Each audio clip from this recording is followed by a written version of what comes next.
ಗುರುಮೂರ್ತಿ ಸ್ಮರಣೆಯಿಂದ ಅಧಿಕ ಧ್ಯಾನಗಳಿಲ್ಲ, ಗುರು ಪಾದ ಪೂಜೆಯಿಂದ ಅಧಿಕಾರ್ಚನೆಗಳಿಲ್ಲ, ಗುರು ವಚನಕ್ಕಧಿಕ ಮಂತ್ರಮದಿಲ್ಲ, ಗುರುವಿನಿಂದ ಅಧಿಕವಾಗಿರ್ಬೋದಿಲ್ಲ, ಗುರುವಿನ ಕಟಾಕ್ಷದಿಂದ ಅಧಿಕ ಮೋಕ್ಷಗಳಿಲ್ಲ. ನಿರುತದಿಂ ನಾಸ್ತಿ ತತ್ವಂ ಗುರೋಹೋ ಪರಮೆಂಬ ಸುರುಚಿರಾಗಮದಿಂದ ಗುರುವಧಿಕನಿಂತಪ್ಪ ಗುರುಕರೋದ್ಭವರಧಿಕರು. ಗುರುವೇ ಅಜ್ಞಾನ ತಿಮಿರಾರ್ಕ ಭವಭಂಜನನು, ಗುರುವೇ ಭಕ್ತಿ ಜ್ಞಾನ ವೈರಾಗ್ಯ ಮಂದಿರನು, ಗುರುವೇ ದೀಕ್ಷೆ ಸುಶಿಕ್ಷೆ ಮೋಕ್ಷಗೆ ಕಾರಣ ಕರ್ತೃವಲ್ಲದಿನ್ನೋರ್ವರಿಲ್ಲ. ಗುರುವಿನಿಂದ ಅಧಿಕ ದೈವಂಗಳಿಲ್ಲೆಂದರಿದು, ಹರನು ನಗುರೋರಧಿಕ ವಿದಿತವೆಂದೋದಿದನು ನಿರುತವಿದು ಕೇಳು, ಸದ್ಗುರು ತಪ್ಪ ಗುರುಕರೋದ್ಭವರಧಿಕರು.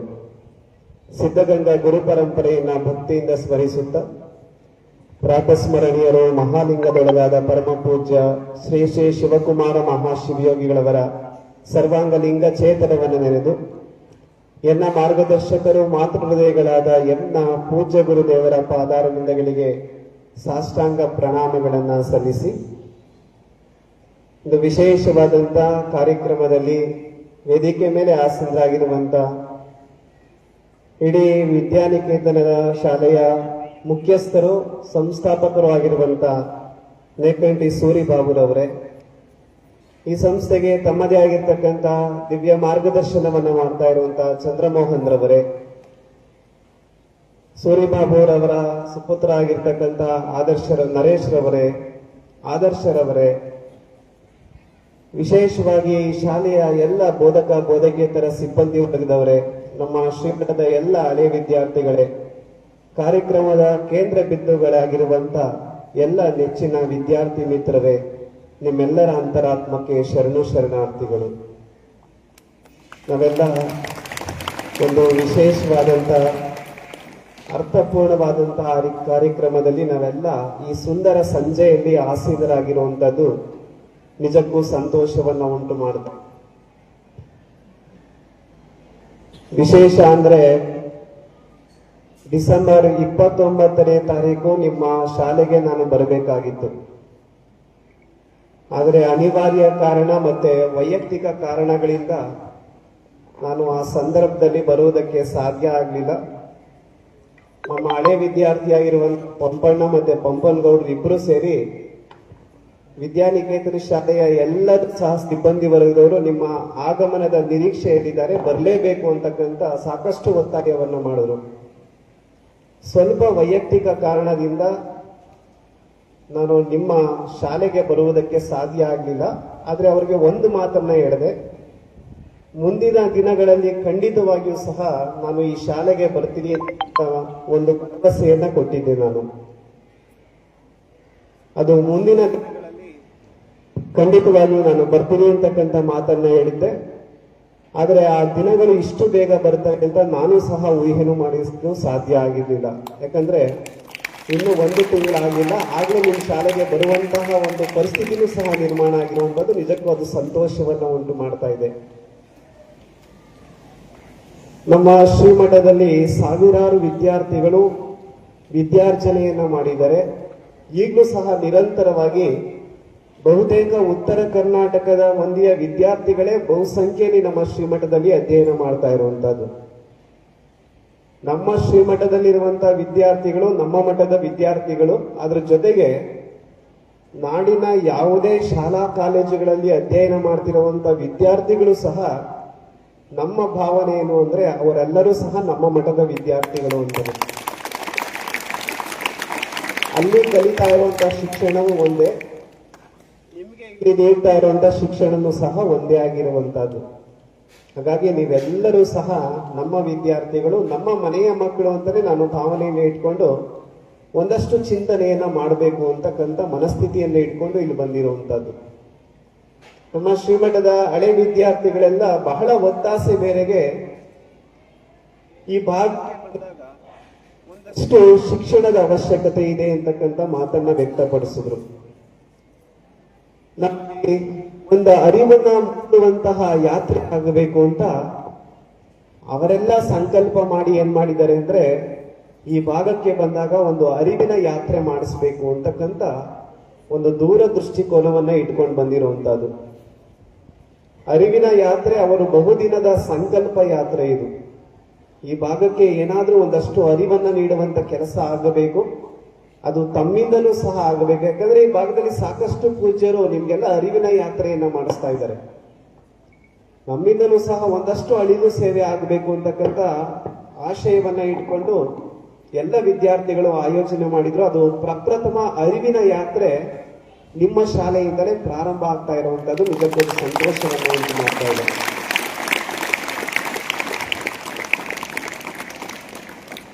ಉಪನಿಷತ್ತಿನ ಒಂದು ವಾಣಿ. ಉಪನಿಷತ್ತು ಒಂದು ಕಡೆ ಏನು ಹೇಳುತ್ತೆ ಅಂತಂದ್ರೆ, ವಿದ್ಯಾರ್ಥಿ ಜೀವನ 3 ಲಕ್ಷಣಗಳಿಂದ ಕೂಡಿರಬೇಕು ಅಂತ ಹೇಳುತ್ತೆ. ಆ 3 ಲಕ್ಷಣಗಳನ್ನ 3 ಪದಗಳಲ್ಲಿ ಹೇಳೋದಾದ್ರೆ ಶ್ರೋತವ್ಯಂ, ಮಂತವ್ಯಂ, ನಿಧಿಧ್ಯಾಸಿತವ್ಯಂ ಅಂತ. ತುಂಬಾ ಅರ್ಥಪೂರ್ಣವಾಗಿರುವಂತಹ ಒಂದು ಮಾತು. ವಿದ್ಯಾರ್ಥಿಗಳಿಗೆ ಬಹಳ ಅವಶ್ಯಕತೆ ಇರುವಂತ ಒಂದು ಕಿವಿ ಮಾತು ಇದು. ಶ್ರೋತವ್ಯಂ ಅಂತಂದ್ರೆ ಚೆನ್ನಾಗಿ ಕೇಳಿಸ್ಕೊಳ್ಬೇಕು. ಮಂತವ್ಯಂ ಅಂತಂದ್ರೆ ಅದನ್ನ ಚೆನ್ನಾಗಿ ಮನನ ಮಾಡ್ಕೊಳ್ಬೇಕು. ನಿಧಿಧ್ಯಾಸಿತವ್ಯಂ ಅಂತಂದ್ರೆ ಮನನ ಮಾಡ್ಕೊಂಡಂತ ವಿಚಾರಗಳನ್ನ ನಾವೆಲ್ಲ ಚಿಂತನೆಯನ್ನ ಮಾಡಬೇಕು ಅಂತ ಉಪನಿಷತ್ತಿನ ಒಂದು ವಾಣಿ. ಏತದ್ ವಿದ್ಯಾರ್ಥಿ ಲಕ್ಷಣಂ ಅಂತ ಹೇಳ್ತಾರೆ. ನೀವೆಲ್ಲ ಬಹಳ ಆಸಕ್ತಿಯಿಂದ ಶಾಲೆಯಲ್ಲಿ ನೀವೇನ್ ಮಾಡ್ತೀರಾ, ತರಗತಿಯಲ್ಲಿ ಪಾಠವನ್ನ ಕೇಳ್ತೀರಾ, ಹೌದಲ್ವಾ? ಚೆನ್ನಾಗಿ ಕೇಳ್ತೀರಾ ಅಲ್ವಾ? ನೀವೆಲ್ಲ ಕೇಳಿದ್ದನ್ನ ಚೆನ್ನಾಗಿ ಮನನ ಮಾಡ್ಕೊಳ್ತೀರಾ. ಯಾಕಂದ್ರೆ ಎಲ್ಲ ಬುದ್ಧಿವಂತ ಮಕ್ಕಳೇ ಇವತ್ತಿನ ಸಮಾಜದಲ್ಲಿ ಇರುವಂತದ್ದು. ಮನನ ಮಾಡಿದಂತ ಎಲ್ಲ ವಿಚಾರಗಳನ್ನ ನೀವೆಲ್ಲ ಪರೀಕ್ಷೆಯಲ್ಲಿ ಅದನ್ನ ವ್ಯಕ್ತಪಡಿಸಿ ಅತ್ಯುತ್ತಮವಾಗಿರ್ತಕ್ಕಂಥ ಅಂಕಗಳನ್ನ ಗಳಿಸ್ತೀರಾ.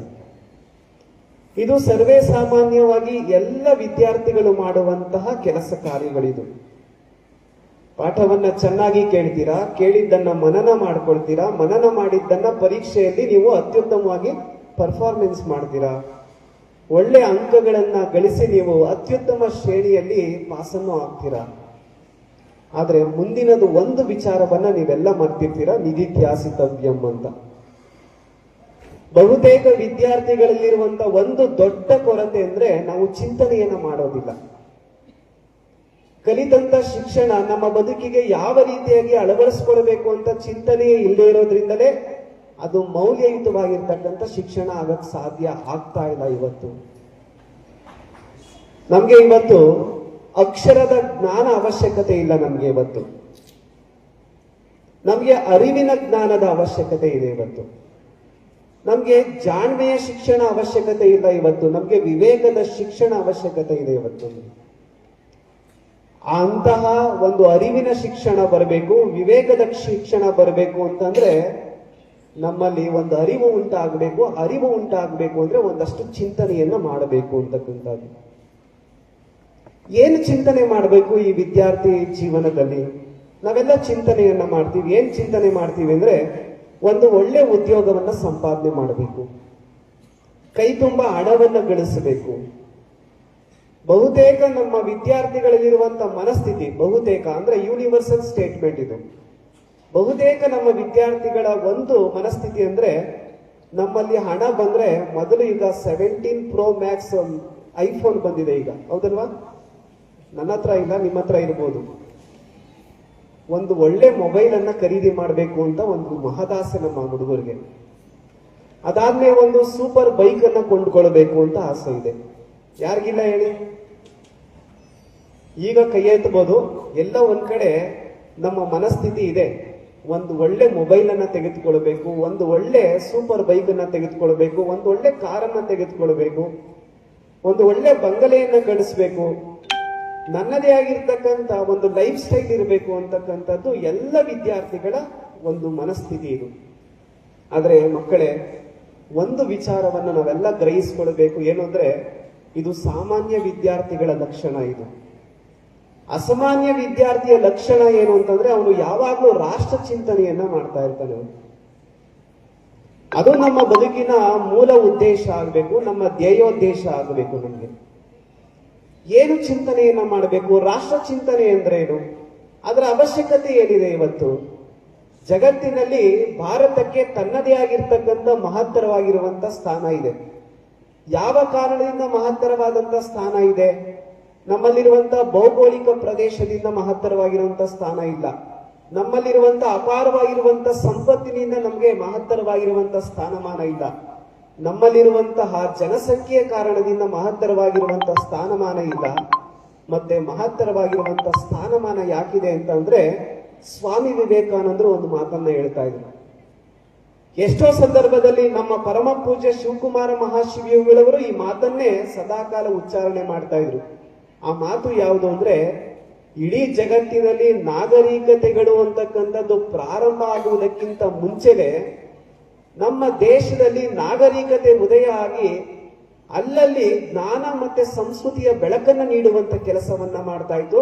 ಅದು ನಮ್ಮ ಶ್ರೇಷ್ಠವಾದಂತಹ ಭಾರತದ ಹಿರಿಮೆ ಅಂತಕ್ಕಂಥದ್ದು. ಇಡೀ ಜಗತ್ತಿಗೆ ಧರ್ಮ ಅಂದ್ರೇನು, ನಾಗರಿಕತೆ ಅಂದ್ರೇನು, ಸಂಸ್ಕೃತಿಯನ್ನ ಕೊಟ್ಟಂತ ಏಕೈಕ ರಾಷ್ಟ್ರ ಅಂದ್ರೆ ಅದು ಭಾರತ ಅಂತ ನಾವೆಲ್ಲ ಅಭಿಮಾನದಿಂದ ಹೇಳಬೇಕಾಗಿರುವಂತಹ. ಇಂತಹ ನೆಲದಲ್ಲಿ ಹುಟ್ಟಿರುವಂತಹ ನಾವು ನಮ್ಮ ರಾಷ್ಟ್ರದ ಚಿಂತನೆ, ಆಚಾರ, ವಿಚಾರಗಳು, ಪರಂಪರೆಯನ್ನು ನಾವೆಲ್ಲ ಗಮನಿಸಬೇಕಾಗಿರುವಂತಹದ್ದು. ಈ ಸಂದರ್ಭದಲ್ಲಿ ನಿಮ್ಗೆಲ್ಲರಿಗೂ ಒಂದು ಪ್ರಶ್ನೆ, ನಿಮ್ಮ ಅಂತರಂಗಕ್ಕೆ ಒಂದು ಪ್ರಶ್ನೆ. ಎಲ್ಲರಿಂದಲೂ ಸಹ ನಾನು ಉತ್ತರವನ್ನ ನಿರೀಕ್ಷೆ ಮಾಡುವುದಕ್ಕೆ ಸಾಧ್ಯ ಇಲ್ಲ, ಯಾಕಂದ್ರೆ ಇವಾಗ ಸಮಯದ ಅಭಾವ ಇದೆ. ನನ್ನ ಪ್ರಶ್ನೆ ಒಂದು, ನಿಮ್ಮ ಮನಸ್ಸಿನಲ್ಲಿ ನೂರಾರು ಉತ್ತರಗಳು ಉದ್ಭವ ಆಗ್ಬೋದು.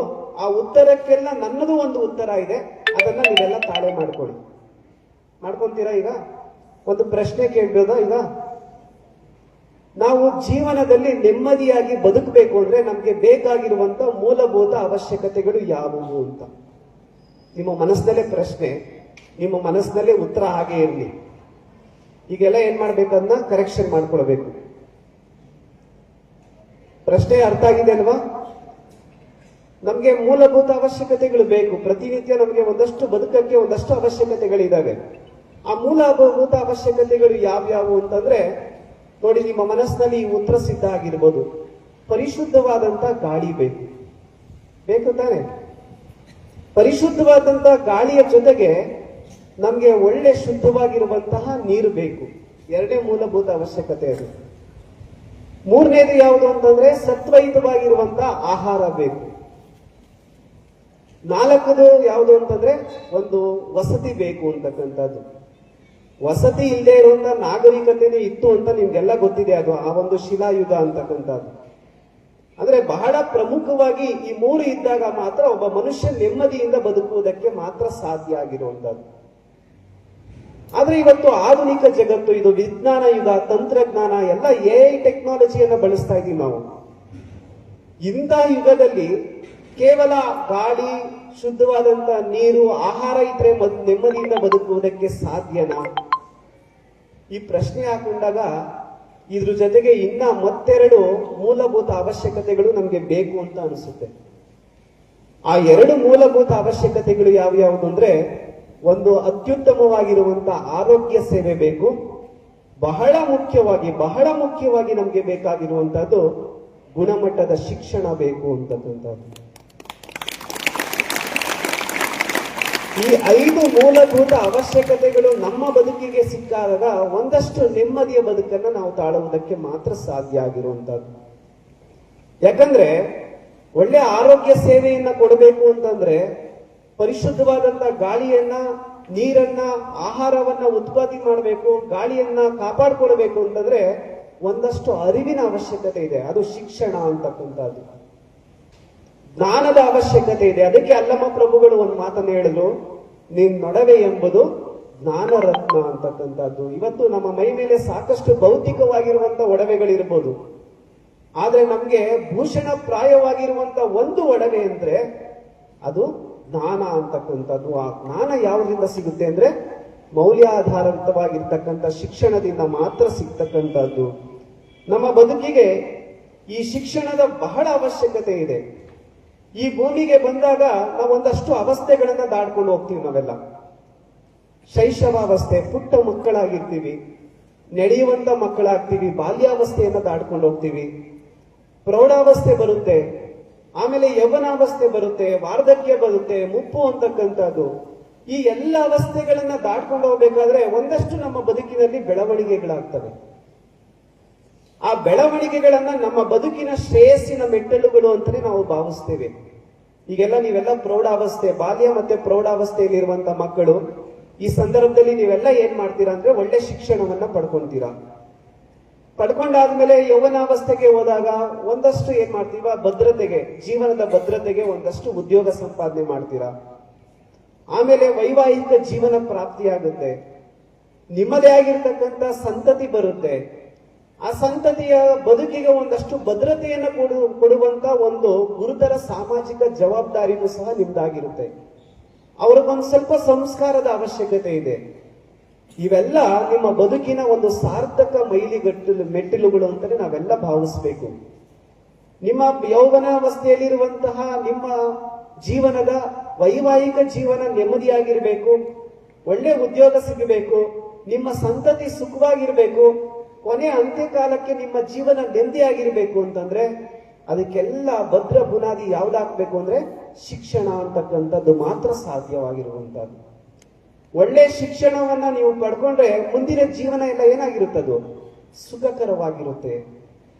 ಅದಕ್ಕೆ ವಿದ್ಯಾರ್ಥಿ ತ್ಯಜೇತ್ ಸುಖಂ ಅಂತ ಹೇಳ್ತಾರೆ. ಈ ಜೀವನದಲ್ಲಿ ನೀವೇನು ತ್ಯಜಿಸ್ಬೇಕು ಅಂತಂದ್ರೆ ಒಂದಷ್ಟು ಸುಖವನ್ನ ತ್ಯಾಗ ಮಾಡಿದಾಗ ಮಾತ್ರ ಒಂದು ಒಳ್ಳೆ ಶಿಕ್ಷಣವನ್ನ ನಾವು ಪಡ್ಕೊಳ್ಳೋದಕ್ಕೆ ಸಾಧ್ಯ ಆಗಿರುವಂತಹದ್ದು.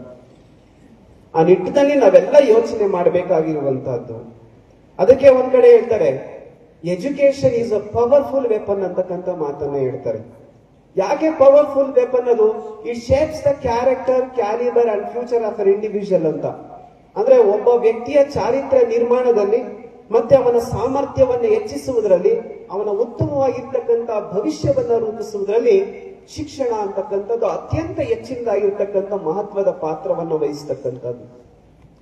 ಶಿಕ್ಷಣಕ್ಕೆ ಅಷ್ಟೊಂದು ಶಕ್ತಿ ಇದೆ. ಯಾಕಂದ್ರೆ ಇವತ್ತೇನಾದ್ರೂ ಒಂದು ಸಾಮಾಜಿಕ ಬದಲಾವಣೆ ತರಬೇಕು ಅಂತಂದ್ರೆ ಅದು ಶಿಕ್ಷಣದಿಂದ ಮಾತ್ರ ಸಾಧ್ಯ ಆಗಿರುವಂತಹದ್ದು.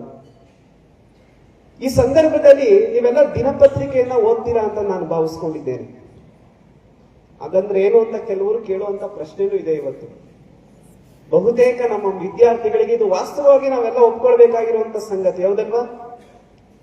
ಇಷ್ಟು ಪ್ರಾಮಾಣಿಕವಾಗಿರುವಂತ ವಿದ್ಯಾರ್ಥಿಗಳಿದ್ದೀರಲ್ಲ, ಪ್ರತಿದಿನ ನಾನು ದಿನಪತ್ರಿಕೆಯನ್ನ ಓದ್ತೀನಿ ಅನ್ನೋರು ಯಾರಾದ್ರೂ ಒಂದು 5 ಜನ ಕೈ ಎತ್ತುತ್ತೀರಾ? ನ್ಯೂಸ್ ಪೇಪರ್ ಇಲ್ಲ. ನಮ್ಮ ಹುಡುಗರು ನಾವು ಅಭಿನಂದನೆಯನ್ನ ಸಲ್ಲಿಸಬೇಕು, ಯಾಕಂದ್ರೆ ಅವರು ಪ್ರಾಮಾಣಿಕ ವಿದ್ಯಾರ್ಥಿಗಳು. ನಿಮ್ಮ ಪ್ರಾಮಾಣಿಕತೆಗೆ ನಾನು ನಿಜಕ್ಕೂ ಬೆಲೆಯನ್ನ ಕೊಡಬೇಕಲ್ಲ. ಹೌದು, ನೀವೆಲ್ಲ ಒಪ್ಕೊಂಡಿದ್ದೀರಾ ಅದನ್ನ. ನಾವೆಲ್ಲರೂ ಸೇರಿ ನಿಮ್ಮನ್ನ ಅಭಿನಂದನೆಯನ್ನ ಮಾಡಬೇಕು. ಯಾವತ್ತೂ ಅಷ್ಟೇ ಶಿಕ್ಷೆಗೆ ಅದು ಶಿಕ್ಷೆ ಆಗ್ಬಾರ್ದು, ಶಿಕ್ಷಣ ಆಗ್ಬೇಕು. ಈಗ ನೀವೆಲ್ಲ ಕೈ ಎತ್ತಿಲ್ಲ ಅಂತ ನಾನು ಶಿಕ್ಷೆ ಕೊಡೋದು, ಬೈಯೋದು, ಅದು ವಿದ್ಯಾರ್ಥಿಗಳಿಗೆ ಅದು ಸಲ್ಲುವಂತ ಇದಲ್ಲ. ನೀವು ಪ್ರಾಮಾಣಿಕತೆಗೆ ಯಾವತ್ತೂ ಬೆಲೆ ಇದೆ. ಇವತ್ತು ಅದನ್ನ ಮುಂದಿನ ಮಾತುಗಳಲ್ಲಿ ಹೇಳ್ತೀನಿ. ಪ್ರಾಮಾಣಿಕತೆ ಯಾಕೆ ಬೇಕು ಅಂತಕ್ಕಂಥದ್ದು, ಹೇಗಿರ್ಬೇಕು ಪ್ರಾಮಾಣಿಕತೆ. ಪ್ರಾಮಾಣಿಕತೆ ಅನ್ನೋದು ನಮ್ಮ ವ್ಯಕ್ತಿತ್ವವನ್ನ ಯಾವ ರೀತಿಯಾಗಿ ರೂಪಿಸುತ್ತೆ ಅಂತ. ಈಗ ಪ್ರಾಮಾಣಿಕವಾಗಿ ಇನ್ನೊಂದು ಮಾತನ್ನು ಒಪ್ಕೊಳ್ಬೇಕು. ಎಷ್ಟು ಜನ ಪ್ರತಿನಿತ್ಯ ಮೊಬೈಲ್ ಇಲ್ದೇನೆ ನಾನು ಆಚೆಗೆ ಬರಲ್ಲ ಅನ್ನೋರು, ಮೊಬೈಲ್ ನೋಡ್ತೀನಿ, ಪ್ರತಿನಿತ್ಯ ಒಂದು ಬಾರಿ ಆದ್ರೂ ಮೊಬೈಲ್ ಅನ್ನ ನಾನು ಬಳಸ್ತೀನಿ ಅಂತ ವಿದ್ಯಾರ್ಥಿಗಳು ಕೈ ಎತ್ತಬಹುದು.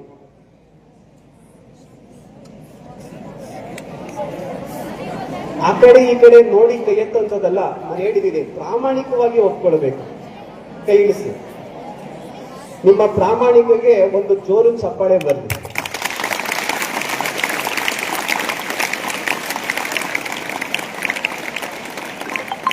ಹಾಗಾದ್ರೆ ಸ್ವಾಮೀಜಿಯವರು ಮೊಬೈಲ್ ನೋಡೋದು ತಪ್ಪು ಅಂತ ಹೇಳ್ತಾ ಇದ್ದಾರಾ? ಖಂಡಿತವಾಗಿಯೂ ನಾನು ಮೊಬೈಲ್ ನೋಡೋದು ತಪ್ಪು ಅಂತ ಯಾವ ವಿದ್ಯಾರ್ಥಿಗಳಿಗೂ ಹೇಳೋದಿಲ್ಲ. ಅದಕ್ಕೂ ಚಪ್ಪಾಳೆ ಹೊಡಿಬೇಕಾ? ಮೊಬೈಲು ಈ ಕಾಲಕ್ಕೆ ಬೇಡ ಅನ್ನೋದು ಅದು ಜ್ಞಾನ ವಿರೋಧಿಯ ಚಿಂತನೆ. ಅದು ಇವತ್ತು ಮೊಬೈಲ್ ಅಂತಕ್ಕಂಥದ್ದು ಗ್ಯಾಜೆಟ್ ಆಗಿದೆ. ಇವತ್ತು ನಿಮ್ಗೆ ಲೈಬ್ರರಿ ಮೊಬೈಲೇ ಆಗಿರುವಂತಹದ್ದು. ನಿಮ್ಗೆ ಉಪನ್ಯಾಸಕ ಶಿಕ್ಷಕ ಯಾರು ಅಂತಂದ್ರೆ ಅದೇ ಮೊಬೈಲ್ ಆಗಿರ್ತಕ್ಕಂಥದ್ದು. ಮಾಹಿತಿಯ ಕಣಜ ಯಾವುದು ಅಂತಂದ್ರೆ ಅದೇ ಮೊಬೈಲ್ ಆಗಿರ್ತಕ್ಕಂಥದ್ದು. ನಿಮ್ಗೆ ಬೇಕಾದಂತ ಸರಿಯಾದ ಸಮಯಕ್ಕೆ ಸೂಕ್ತವಾಗಿರುವಂತಹ ಸಲಹೆ ಸೂಚನೆಯನ್ನು ಕೊಡುವಂತ ಒಂದು ಯಂತ್ರ ಯಾವುದು ಅಂದ್ರೆ ಅದು ಮೊಬೈಲ್ ಅಂತಕ್ಕಂಥದ್ದು. ಯಾಕಂದ್ರೆ ಅಷ್ಟು ಅನಿವಾರ್ಯತೆಯನ್ನ ಇವತ್ತು ಸೃಷ್ಟಿ ಮಾಡಿದೆ, ಹೌದಲ್ವಾ? ಎಲ್ಲ ಸಿದ್ಧ ವಸ್ತುಗಳನ್ನ ನಿಮ್ಮ ಮುಂದೆ ಸಲೀಸಾಗಿ ಕೊಡುವಂತ ಒಂದು ಪ್ರಯೋಗಶಾಲೆನೂ ಸಹ ಮೊಬೈಲೇ ಆಗಿರುವಂತದ್ದು. ಆ ನಿಟ್ಟಿನಲ್ಲಿ ನಾನು ಮೊಬೈಲ್ ಬೇಡ ಅಂತ ಯಾರಿಗೂ ಹೇಳೋದಿಲ್ಲ ಮಕ್ಕಳೇ. ಆದ್ರೆ ಒಂದು ವಿಚಾರ ನಿಮ್ಮಲ್ಲಿ ಇರಬೇಕು, ಯಾವ ವಸ್ತುವನ್ನ ಎಷ್ಟರ ಮಟ್ಟಿಗೆ ಎಷ್ಟು ಪ್ರಮಾಣದಲ್ಲಿ ಬಳಸಬೇಕು ಅಂತಕ್ಕಂಥ ಅರಿವು. ನಾನು ಅದಕ್ಕೆ ಅರಿವಿನ ಯಾತ್ರೆ ಅಂತ ಯಾಕೆ ಇಟ್ಟಿದ್ದೀವಿ ಗೊತ್ತಾ? ಇದೇ ಕಾರಣಕ್ಕೋಸ್ಕರ. ನಮ್ಮಲ್ಲಿ ಚಿಂತನೆಗೆ ಅವಕಾಶ ಇಲ್ಲ. ಮೊಬೈಲ್ ಅನ್ನ ಎಲ್ಲರೂ ಬಳಕೆ ಮಾಡ್ತಾ ಇದೀವಿ, ನಮ್ಮಲ್ಲಿ ಚಿಂತನೆಗೆ ಅವಕಾಶ ಇಲ್ಲ. ನನ್ನ ಕೈಯಲ್ಲಿರುವಂತ ಈ ಒಂದು ವಸ್ತು ನನ್ನ ವಿದ್ಯಾರ್ಥಿ ಜೀವನಕ್ಕೆ ಎಷ್ಟು ಉಪಯೋಗಕ್ಕೆ ಬರುತ್ತೆ ಅಂತಕ್ಕಂಥ ಚಿಂತನೆಯನ್ನ ಇದುವರೆಗೂ ನಾವು ಮಾಡಿಲ್ಲ. ಮನೆಯಲ್ಲಿ ಒಂದು ಹೊಸ ಮೊಬೈಲ್ ಬಂತು ಅಂದ್ರೆ ನೀವು ಮಾಡುವಂತ ಮೊದಲನೇ ಕೆಲಸ ಅಂದ್ರೆ ಇನ್ಸ್ಟಾಗ್ರಾಮ್ ಅಕೌಂಟ್ ಓಪನ್ ಮಾಡೋದು. ವಾಸ್ತವವಾಗಿ ಎಲ್ಲ ಒಪ್ಕೊಳ್ಬೇಕದು. ಫೇಸ್ಬುಕ್ ಅನ್ನ ಯೂಸ್ ಮಾಡೋದು, ಮತ್ತೆ ಸ್ನ್ಯಾಪ್ಚಾಟ್ ಅನ್ನ ಯೂಸ್ ಮಾಡೋದು. ಸ್ವಾಮೀಜಿಯವರಿಗೆ ಇದೆಲ್ಲ ಯಾಕೆ ಗೊತ್ತು ಅಂತಂದ್ರೆ ನಾನು ನಿಮ್ಮ ಯುಗದಿಂದಲೇ ಬಂದಿರುವಂತಹದ್ದು. ಸರ್ವೇ ಸಾಮಾನ್ಯವಾಗಿರುವಂತ ಸಾಮಾನ್ಯ ಜ್ಞಾನ ಇದು. ಇವತ್ತಿನ ಆಧುನಿಕ ಯುಗದಲ್ಲಿ ಇಂಥ ಸಾಮಾಜಿಕ ಜಾಲತಾಣಗಳನ್ನ ಯಥೇಚ್ಛವಾಗಿ ನಾವೆಲ್ಲರೂ ಬಳಕೆ ಮಾಡ್ತಾ ಇದ್ದೀವಿ ಇವತ್ತು. ಆದ್ರೆ ಬಳಕೆ ಮಾಡುವಂತ ವಸ್ತುವನ್ನ ಎಷ್ಟರ ಪ್ರಮಾಣದಲ್ಲಿ ಬಳಕೆ ಮಾಡ್ತೀವಿ ಅಂತಕ್ಕಂಥ ಅರಿವು ನಮಗೆ ಅವಶ್ಯಕತೆ ಇದೆ ಇವತ್ತು. ನಾನು ಒಂದು ಕಿವಿ ಮಾತು ಈ ಸಂದರ್ಭದಲ್ಲಿ, ನಿಮ್ಮ ಕೈಯಲ್ಲಿರುವಂತಹ ಆ ಮಾಯಾಜಾಲ ಇದೆಯಲ್ಲ, ಅದನ್ನ ಯಾವ ರೀತಿಯಾಗಿ ಬಳಸಬೇಕು ಅಂದ್ರೆ ಔಷಧಿಯ ರೂಪದಲ್ಲಿ ಬಳಸಬೇಕು. ಇವತ್ತು ನನಗೆ ಅತಿಯಾದಂತ ಜ್ವರ ಬಂದಿದೆ ಅಂತ ನಾವ್ ಯಾವತ್ತೂ ಅಷ್ಟೇ 2-3 ಡೋಲೋನ ಒಂದೇ ಸಮಯದಲ್ಲಿ ತೆಗೆದುಕೊಳ್ಳೋದಿಲ್ಲ, ಹೌದಲ್ವಾ? ಎಷ್ಟು ಡೋಲೋ ತಗೊಂತೀರ ನೀವು? ಡಾಕ್ಟರ್ ಎಷ್ಟು ಪ್ರಿಫರ್ ಮಾಡಿ ಹೇಳ್ತಿರೋ, ಕೆಲವರು ಅರ್ಧ ತಾಳಿ ಅಂತಾರೆ, ಕೆಲವರು 1 ತಾಳಿ ಅಂತಾರೆ. ಅಂದ್ರೆ ನಾವು ಕಾಯಿಲೆ ಬಂದಾಗ ನಮ್ಮ ಕಾಯಿಲೆ ಗುಣಮುಖ ಆಗುವುದಕ್ಕೆ ನಾವು ಎಷ್ಟು ಪ್ರಮಾಣದಲ್ಲಿ ಔಷಧಿಯನ್ನ ಸ್ವೀಕರಿಸ್ತೀವೋ ಅದೇ ರೀತಿಯಾಗಿ ನಮ್ಮಲ್ಲಿ ಜ್ಞಾನದ ಶಾಖೆ ತೆರೀಬೇಕು, ನಮ್ಮಲ್ಲಿ ಅಜ್ಞಾನ ಹೋಗ್ಬೇಕು ಅಂತಂದ್ರೆ ನಮ್ಮ ಮೊಬೈಲ್ ಅನ್ನ ಎಷ್ಟು ಬಳಕೆ ಮಾಡಬೇಕು ಅಂತಕ್ಕಂಥ ಅರಿವು ನಮ್ಮಲ್ಲಿ ಇರಬೇಕಾಗಿರುವಂತದ್ದು. ಸಾಮಾಜಿಕ ಜಾಲತಾಣಗಳಿಂದ ಏನೆಲ್ಲ ಅವಘಡಗಳು ಇವತ್ತು ಆಗ್ತಾ ಇದೆ ಅಂತಂದ್ರೆ ಅದೇ ಸಾಮಾಜಿಕ ಜಾಲತಾಣದಿಂದ ನೀವೆಲ್ಲ ನೋಡಿರ್ತೀರಾ, ನೀವೆಲ್ಲ ಗಮನಿಸಿರ್ತೀರಾ.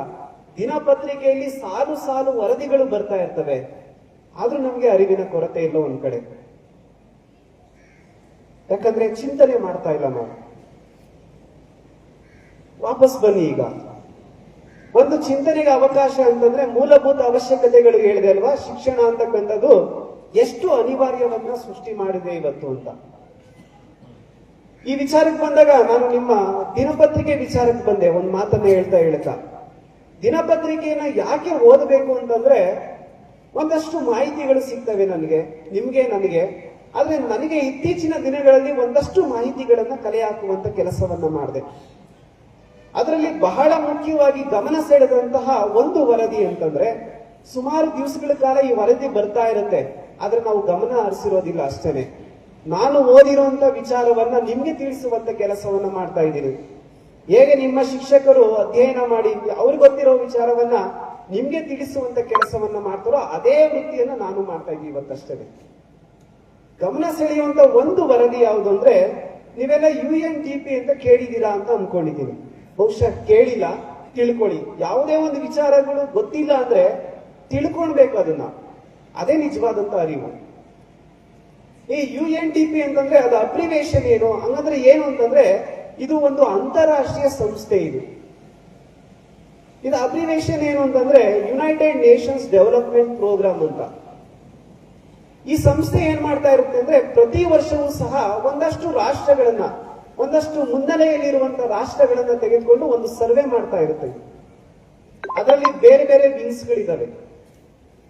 ಅದರಲ್ಲಿ ಬಹಳ ಮುಖ್ಯವಾಗಿರುವಂತ 2 ವಿಂಗ್ಸ್ಗಳಿಂದ ಬಂದಂತ ಒಂದು ವರದಿ, ಅದು ಸರ್ವೆ. ಅದು 2 ವಿಂಗ್ಸ್ಗಳು ಯಾವ್ದು ಅಂತಂದ್ರೆ, ಒಂದು ಮಾನವ ಅಭಿವೃದ್ಧಿಯ ಸೂಚ್ಯಂಕ ಅಂತಕ್ಕಂಥದ್ದು, ಗ್ಲೋಬಲ್ ಡೆವಲಪ್ಮೆಂಟ್ ಇಂಡೆಕ್ಸ್ ಅಂತಕ್ಕಂಥದ್ದು. ಅದರ ಅಡಿಯಲ್ಲಿ 2 ಸರ್ವೆಗಳ ಪ್ರಕಾರ ಒಂದು ವರದಿ ಬಂದಿತ್ತು. ಆ 2 ಸರ್ವೆಗಳು ಯಾವುದು ಅಂದ್ರೆ ಗ್ಲೋಬಲ್ ಹಂಗರ್ ಇಂಡೆಕ್ಸ್ ಅಂತಕ್ಕಂಥದ್ದು 2024 ಮತ್ತೆ ಗ್ಲೋಬಲ್ ಹೆಲ್ತ್ ಸೆಕ್ಯೂರಿಟಿ ಇಂಡೆಕ್ಸ್ ಅಂತಕ್ಕಂಥದ್ದು 2021. 2 ಸರ್ವೆ ಮಾಡಿದ್ರು ಆ ವರ್ಷಗಳಲ್ಲಿ. ಅದ್ರ ಒಂದು ವರದಿ ಬಂತು. ಈ ಗ್ಲೋಬಲ್ ಹೆಲ್ತ್ ಸೆಕ್ಯೂರಿಟಿ ಇಂಡೆಕ್ಸ್ 2021ರಲ್ಲಿ ಒಂದು ಸರ್ವೆ ಮಾಡುತ್ತೆ. ಯಾವುದು ಅಂದ್ರೆ UNDP ಅಂತಕ್ಕಂಥದ್ದು. ಆ ಸರ್ವೆಗೆ ಒಳಪಟ್ಟಂತಹ ಒಟ್ಟು ರಾಷ್ಟ್ರಗಳು ಎಷ್ಟು ಅಂದ್ರೆ 195 ರಾಷ್ಟ್ರ. ಅಂದ್ರೆ ಒಂದು ರಾಷ್ಟ್ರದಲ್ಲಿ ಆರೋಗ್ಯ ಸೇವೆ ಎಷ್ಟರ ಮಟ್ಟಿಗೆ ಅಲ್ಲಿರುವಂತ ಜನರಿಗೆ ಸಿಗ್ತಾ ಇದೆ ಅಂತಕ್ಕಂಥ ಆಧಾರವಾಗಿ ಇಟ್ಕೊಂಡು ಈ ಒಂದು ಇಂಡೆಕ್ಸ್ ನ ಬಿಡುಗಡೆ ಮಾಡ್ತಾರೆ. ಸೂಚ್ಯಂಕ ಅಂತಕ್ಕಂಥದ್ದು ಒಂದು ರ್ಯಾಂಕಿಂಗ್ ಸಿಸ್ಟಮ್ ಕೊಡೋಕ್ಕೋಸ್ಕರ 195 ರಾಷ್ಟ್ರಗಳು ಅದರಲ್ಲಿ ಭಾಗವಹಿಸಿರುತ್ತೆ. ನಮ್ಮ ಭಾರತನೂ ಸಹ ಸರ್ವೆ ಮಾಡಿರ್ತಾರೆ. ನಮ್ಮ ಭಾರತಕ್ಕೆ ಸಿಕ್ಕಂತ ಸ್ಥಾನಮಾನ ಎಷ್ಟು ಅಂದ್ರೆ 66ನೇ ಸ್ಥಾನಮಾನ. ನಾವು ಯೋಚನೆ ಮಾಡ್ತಾ ಇಲ್ಲ ಇವೆಲ್ಲ. ನಮ್ಗೆ ಯಾವ್ದು ಯೋಚನೆ ಅಂತಂದ್ರೆ ಯಾವಾಗ ಬೇಗ ಬಿಡ್ತಾರೋ ಅನ್ನೋ ಯೋಚನೆ, ಪಾಠದಲ್ಲಿ ಯಾವಾಗ ತರಗತಿ ಮುಗಿಯುತ್ತೋ ಅಂತ ಯೋಚನೆ, ನಮ್ಗೆ ಭಾನುವಾರ ಯಾವಾಗ ಸಿಗುತ್ತೆ ಅಂತ ಯೋಚನೆ, ಮತ್ತೆ ನಮ್ಗೆ ರಜಾ ದಿನಗಳು ಯಾವಾಗ ಸಿಗುತ್ತೆ, ಯಾವ್ಯಾವ ದಿವಸಗಳಲ್ಲಿ ಎಷ್ಟೆಷ್ಟು ರಜಾ ಸಿಗುತ್ತೆ, ನನಗೆ ಎಷ್ಟು ಬಿಡುವಿನ ಸಮಯ ಇರುತ್ತೆ, ನನ್ನ ಕೈಯಲ್ಲಿ ಎಷ್ಟು ಹೊತ್ತು ಮೊಬೈಲ್ ಇರುತ್ತೆ ಅಂತಕ್ಕಂಥದ್ದು ಯೋಚನೆಯಲ್ಲಿ ಇರೋದ ಮಧ್ಯದಲ್ಲಿ ಇಂಥ ಚಿಂತನೆಗಳಿಗೆ ಅವಕಾಶ ಇಲ್ಲ ನಮ್ಮಲ್ಲಿ. ಆ ಗ್ಲೋಬಲ್ ಹೆಲ್ತ್ ಸೆಕ್ಯೂರಿಟಿ ಇಂಡೆಕ್ಸ್ ಅನ್ನು ನೋಡಿದಾಗ ನಮ್ಮ ರಾಷ್ಟ್ರಕ್ಕೆ ಸಿಕ್ಕಿರೋದು 66ನೇ ಸ್ಥಾನಮಾನ. ಅದೇ ತರ ವಿಶೇಷವಾಗಿ ಗ್ಲೋಬಲ್ ಹಂಗರ್ ಇಂಡೆಕ್ಸ್ ಅಂತಕ್ಕಂಥದ್ದು ಇತ್ತೀಚಿನ 2 ವರ್ಷಗಳ ಹಿಂದೆ ಸರ್ವೆ ಮಾಡ್ತಾರೆ 2024 ಅಲ್ಲಿ. ಅದಕ್ಕೆ ಸರ್ವೆಗೆ ಒಳಪಟ್ಟಂತ ಒಟ್ಟು ರಾಷ್ಟ್ರಗಳ ಸಂಖ್ಯೆ ಎಷ್ಟು ಅಂದ್ರೆ 127 ರಾಷ್ಟ್ರಗಳನ್ನು ಸರ್ವೆ ಮಾಡ್ತಾರೆ. ನೀವೆಲ್ಲ ಯೋಚನೆ ಮಾಡಬೇಕು, ನಮ್ಮ ಭಾರತಕ್ಕೆ ಸಿಕ್ಕಿರುವಂತ ರ್ಯಾಂಕ್ ಎಷ್ಟು ಅಂದ್ರೆ 105ನೇ ಸ್ಥಾನ. ಮಕ್ಕಳೇ, ಇವೆರಡು ಇಂಡೆಕ್ಸ್ ಅನ್ನು ನೀವು ಗಮನಿಸಿದಾಗ ಇವತ್ತು ನಮ್ಮ ಭಾರತದಲ್ಲಿ ಸರಿಯಾಗಿ ಆರೋಗ್ಯ ಸೇವೆ ಸಿಗ್ತಾ ಇಲ್ಲ. ಇವತ್ತಿನ ಸಂದರ್ಭದಲ್ಲೂ ನಾವು ಸ್ವತಂತ್ರ ಗಳಿಸಿ 75 ವರ್ಷಗಳಾಗಿದ್ದಾವೆ. 75 ವರ್ಷಗಳಾದ್ರೂ ಸಹ ನಮ್ಮ ದೇಶದ ಜ್ವಲಂತ ಸಮಸ್ಯೆಗಳಲ್ಲಿ ಒಂದಾಗಿರುವಂತದ್ದು ಹಸಿವು. ಆ ಹಸಿವನ್ನ ಇನ್ನೂ ನೀಗಿಸಕ್ ಸಾಧ್ಯ ಆಗಿಲ್ಲ. ಯಾಕೆ ಅಂತ ಗೊತ್ತಾಯ್ತಾ? ಯಾಕೆ ಅಂತಂದ್ರೆ ಇದಕ್ಕೆಲ್ಲ ಕಾರಣ ಶಿಕ್ಷಣ ಅಂತಕ್ಕಂಥದ್ದು.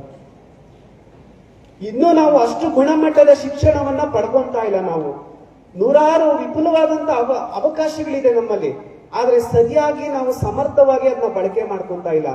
ನಿಮ್ಮ ತಂದೆ ತಾಯಿಗಳು ಒಂದು ದೂರ ದೃಷ್ಟಿಕೋನವನ್ನ ಇಟ್ಕೊಂಡು ನಿಮ್ಗೆ ಲಕ್ಷ ಹಣವನ್ನ ಖರ್ಚು ಮಾಡಿ ನಮ್ಮ ವಿದ್ಯಾರ್ಥಿಗಳು ಏನಾದ್ರೂ ಸಮಾಜದ ಮುನ್ನೆಲೆಗೆ ಬರಬೇಕು ಅಂತ ಒಂದಷ್ಟು ಯೋಚನೆ ಮಾಡಿ ಇಂಥ ಒಂದು ಪ್ರತಿಷ್ಠಿತವಾಗಿರುವಂತ ಶಾಲೆಯಲ್ಲಿ ಸೇರಿಸ್ತಾರೆ. ತಮ್ಮ ಕಾಯಕದಿಂದ ಬಂದಂತ ಒಂದಷ್ಟು ಹಣವನ್ನ ಅದಕ್ಕೆ ವಿನಿಯೋಗ ಮಾಡ್ತಾರೆ. ನಾವೆಲ್ಲ ಸ್ವೇಚ್ಛಾಚಾರಿಗಳಾಗಿ ಬಂದು ಇಲ್ಲಿ ಕಾಲಹರಣ ಮಾಡ್ತಾ ಇರ್ತೀವಿ. ನಾವೆಲ್ಲ ಏನ್ ಮಾಡ್ತೀವಿ ಅಂದ್ರೆ ಅತ್ಯುತ್ತಮವಾಗಿರ್ತಕ್ಕಂಥ ಅಂಕಗಳನ್ನ ಗಳಿಸ್ತಾ ಇದ್ದೀವಿ, ಆದ್ರೆ ಮೌಲ್ಯಗಳನ್ನ ಮರಿತಾ ಇದೀವಿ ನಾವು. ನಮ್ಗೆ ಬೇಕಾಗಿರುವಂತದ್ದು ವ್ಯಾಲ್ಯೂ ಬೇಸ್ಡ್ ಎಜುಕೇಶನ್ ಅಂತಕ್ಕಂಥದ್ದು. ಅಂತಹ ವ್ಯಾಲ್ಯೂ ಬೇಸ್ಡ್ ಎಜುಕೇಶನ್ ಏನಾದ್ರೂ ಸಿಗ್ತಾ ಇದೆ ಅಂತಂದ್ರೆ ಅದು ಇಂತಹ ಶಾಲೆಗಳಿಂದ ಮಾತ್ರ ಸಾಧ್ಯ ಆಗಿರುವಂತದ್ದು. ಇವೆಲ್ಲ ಪುಣ್ಯವಂತರು, ಭಾಗ್ಯಶಾಲಿಗಳು. ಒಂದು ಸಂಸ್ಥೆ ಯಾವ ದೃಷ್ಟಿಕೋನದಿಂದ ಅದು ಹುಟ್ಕೊಳ್ಳುತ್ತೆ ಅಂತಕ್ಕಂಥದ್ದು ಅದು ಗಮನಾರ್ಹ ಸಂಗತಿ ಅಂತಕ್ಕಂಥದ್ದು. ಸೂರ್ಯ ಅವರ ಒಂದು ವಿಶಾಲವಾದಂತ ಒಂದು ಯೋಚನೆ ಅಂತಂದ್ರೆ ನಮ್ಮ ಉತ್ತರ ಕರ್ನಾಟಕದ ಭಾಗದ ಮಕ್ಕಳಿಗೆ ಒಂದು ಗುಣಮಟ್ಟದ ಶಿಕ್ಷಣ ಸಿಗಬೇಕು ಅಂತಕ್ಕಂಥದ್ದು. 2011ರಲ್ಲಿ ಒಂದು ಸಾಕ್ಷರತಾ ಪ್ರಮಾಣವನ್ನ ಬಿಡುಗಡೆ ಮಾಡ್ತಾರೆ, ಒಂದು ಸರ್ವೆ ಮಾಡ್ತಾರೆ. ನೀವು ಗಮನಿಸಬೇಕು, ಮೊದಲನೇ 4ರಿಂದ 5ನೇ ಸ್ಥಾನ ಎಲ್ಲ ದಕ್ಷಿಣ ಕರ್ನಾಟಕದ ಭಾಗದಲ್ಲಿ ಬಂದಿರುವಂತಹ ಜಿಲ್ಲೆಗಳು ಪಡ್ಕೊಂಡವೆ. ಕೊನೆಯಲ್ಲಿರುವಂತಹ 4ರಿಂದ 5 ಸ್ಥಾನಗಳೆಲ್ಲ ಉತ್ತರ ಕರ್ನಾಟಕದ ಜಿಲ್ಲೆಗಳೇ ಬಂದಿರುವಂತಹದ್ದು. ಪ್ರತಿ ವರ್ಷ ಯಾದಗಿರಿ ಜಿಲ್ಲೆ ಅಂತಕ್ಕಂಥದ್ದು ಅದು ಮೀಸಲು. ಅದು ಯಾಕೆ ಅಂತಂದ್ರೆ ಇಲ್ಲಿ ಶಿಕ್ಷಣ ಸಿಗ್ತಾ ಇದೆ, ಆ ಶಿಕ್ಷಣವನ್ನ ಸರಿಯಾಗಿ ಸದ್ಬಳಕೆ ಮಾಡ್ಕೊಳ್ತಕ್ಕಂಥ ಮನಸ್ಥಿತಿಗಳಿಲ್ಲ ಇವತ್ತು. ಅದು ಪೋಷಕರಲ್ಲೂ ಕೊರತೆ ಎದ್ದು ಕಾಣ್ತಾ ಇದೆ, ನಮ್ಮ ವಿದ್ಯಾರ್ಥಿಗಳಲ್ಲೂ ಸಹ ಎದ್ದು ಕಾಣ್ತಾ ಇರುವಂತಹದ್ದು. ಇವತ್ತೇನು ಜ್ವಲಂತ ಸಮಸ್ಯೆಗಳಿದೆಲ್ಲ ಅದಕ್ಕೆಲ್ಲ ಪರಿಹಾರ ಅಂತಕ್ಕಂಥದ್ದು ಅದು ಶಿಕ್ಷಣದಿಂದ ಮಾತ್ರ ಸಾಧ್ಯ ಆಗಿರುವಂತಹದ್ದು. ಆ ನಿಟ್ಟಿನಲ್ಲಿ ನಾವೆಲ್ಲರೂ ಸಹ ಯೋಚನೆ ಮಾಡಬೇಕಾಗಿರುವಂತ ಒಂದಷ್ಟು ಚಿಂತನೆ ಅಂತಂದ್ರೆ ನಾವು ಯಾವ ಉದ್ದೇಶಕ್ಕೋಸ್ಕರ ಶಿಕ್ಷಣವನ್ನ ಪಡ್ಕೊಳ್ಬೇಕು ಅಂತಕ್ಕಂಥದ್ದು. ಶಿಕ್ಷಣದಿಂದ ಆಮೂಲಾಗ್ರ ಬದಲಾವಣೆ ಇದೆ, ದೊಡ್ಡ ಚೇಂಜಸ್ ಆಗುತ್ತೆ. ಅದು ಎಷ್ಟು ಅಂತಂದ್ರೆ ನೀವು ಕಲ್ಪನೆ ಮಾಡೋದಕ್ಕೂ ಸಾಧ್ಯ ಇಲ್ಲದೆ ಇರುವಂತಹ ಬದಲಾವಣೆಯನ್ನ ಕಾಣಬಹುದು. ಒಬ್ಬ ದಾರ್ಶನಿಕ ಈ ಶಿಕ್ಷಣದ ಮಹತ್ವವನ್ನ ಕುರಿತು ಒಂದು ಮಾತನ್ನ ಹೇಳ್ತಾರೆ. ನೀವೆಲ್ಲ ಗಮನ ಇಟ್ಟು ಈ ಸಾಲುಗಳನ್ನ ಕೇಳಿದಾಗ ನನ್ನ ಮಾತುಗಳನ್ನ ಮುಗಿಸ್ತೀನಿ ನಾನು. ಎಷ್ಟು ಚೆನ್ನಾಗಿ ಹೇಳಿದ್ದಾರೆ ಅಂತಂದ್ರೆ education is your greatest power. ಎಷ್ಟು ಚೆನ್ನಾಗಿ ಹೇಳಿದ್ದಾರೆ. ನಿಮ್ಮ ಶಕ್ತಿ ಯಾವುದು ಅಂದ್ರೆ ಅದು ಶಿಕ್ಷಣ ಅಂತಕ್ಕಂಥದ್ದು. It is not just about marks, exam or certificates. ಶಿಕ್ಷಣ ಅಂದ್ರೆ ನಾವೇನ್ ಅನ್ಕೊಂಡಿದೀವಿ, ಅಂಕಗಳನ್ನ ಗಳಿಸುವಂತಹದ್ದು. ಶಿಕ್ಷಣ ಅಂದ್ರೆ ಏನ್ ಅನ್ಕೊಂಡಿದೀವಿ ನಾವು, ಪರೀಕ್ಷೆಯನ್ನು ಬರೆದು ಉತ್ತರವನ್ನ ನೀಡುವಂತಹದ್ದು.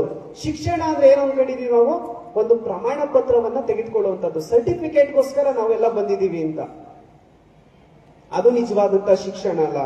It is about discovering who you are and what you can become ಅಂತ.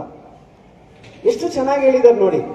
ಶಿಕ್ಷಣ ಅನ್ನೋದು ಏನ್ ಹೇಳ್ಕೊಡುತ್ತಂದ್ರೆ ನಾನು ಯಾರು ಅಂತಕ್ಕಂಥದ್ದನ್ನ ನನಗೆ ಅರಿವನ್ನ ಮೂಡಿಸುವಂತ ಕೆಲಸವನ್ನ ಮಾಡುತ್ತೆ.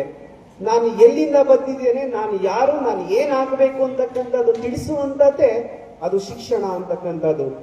Education removes the darkness and ignorance, gives you the strength to overcome poverty and fear and opens door to endless opportunities ಅಂತ ಮಾತನ್ನ ಹೇಳ್ತಾರೆ.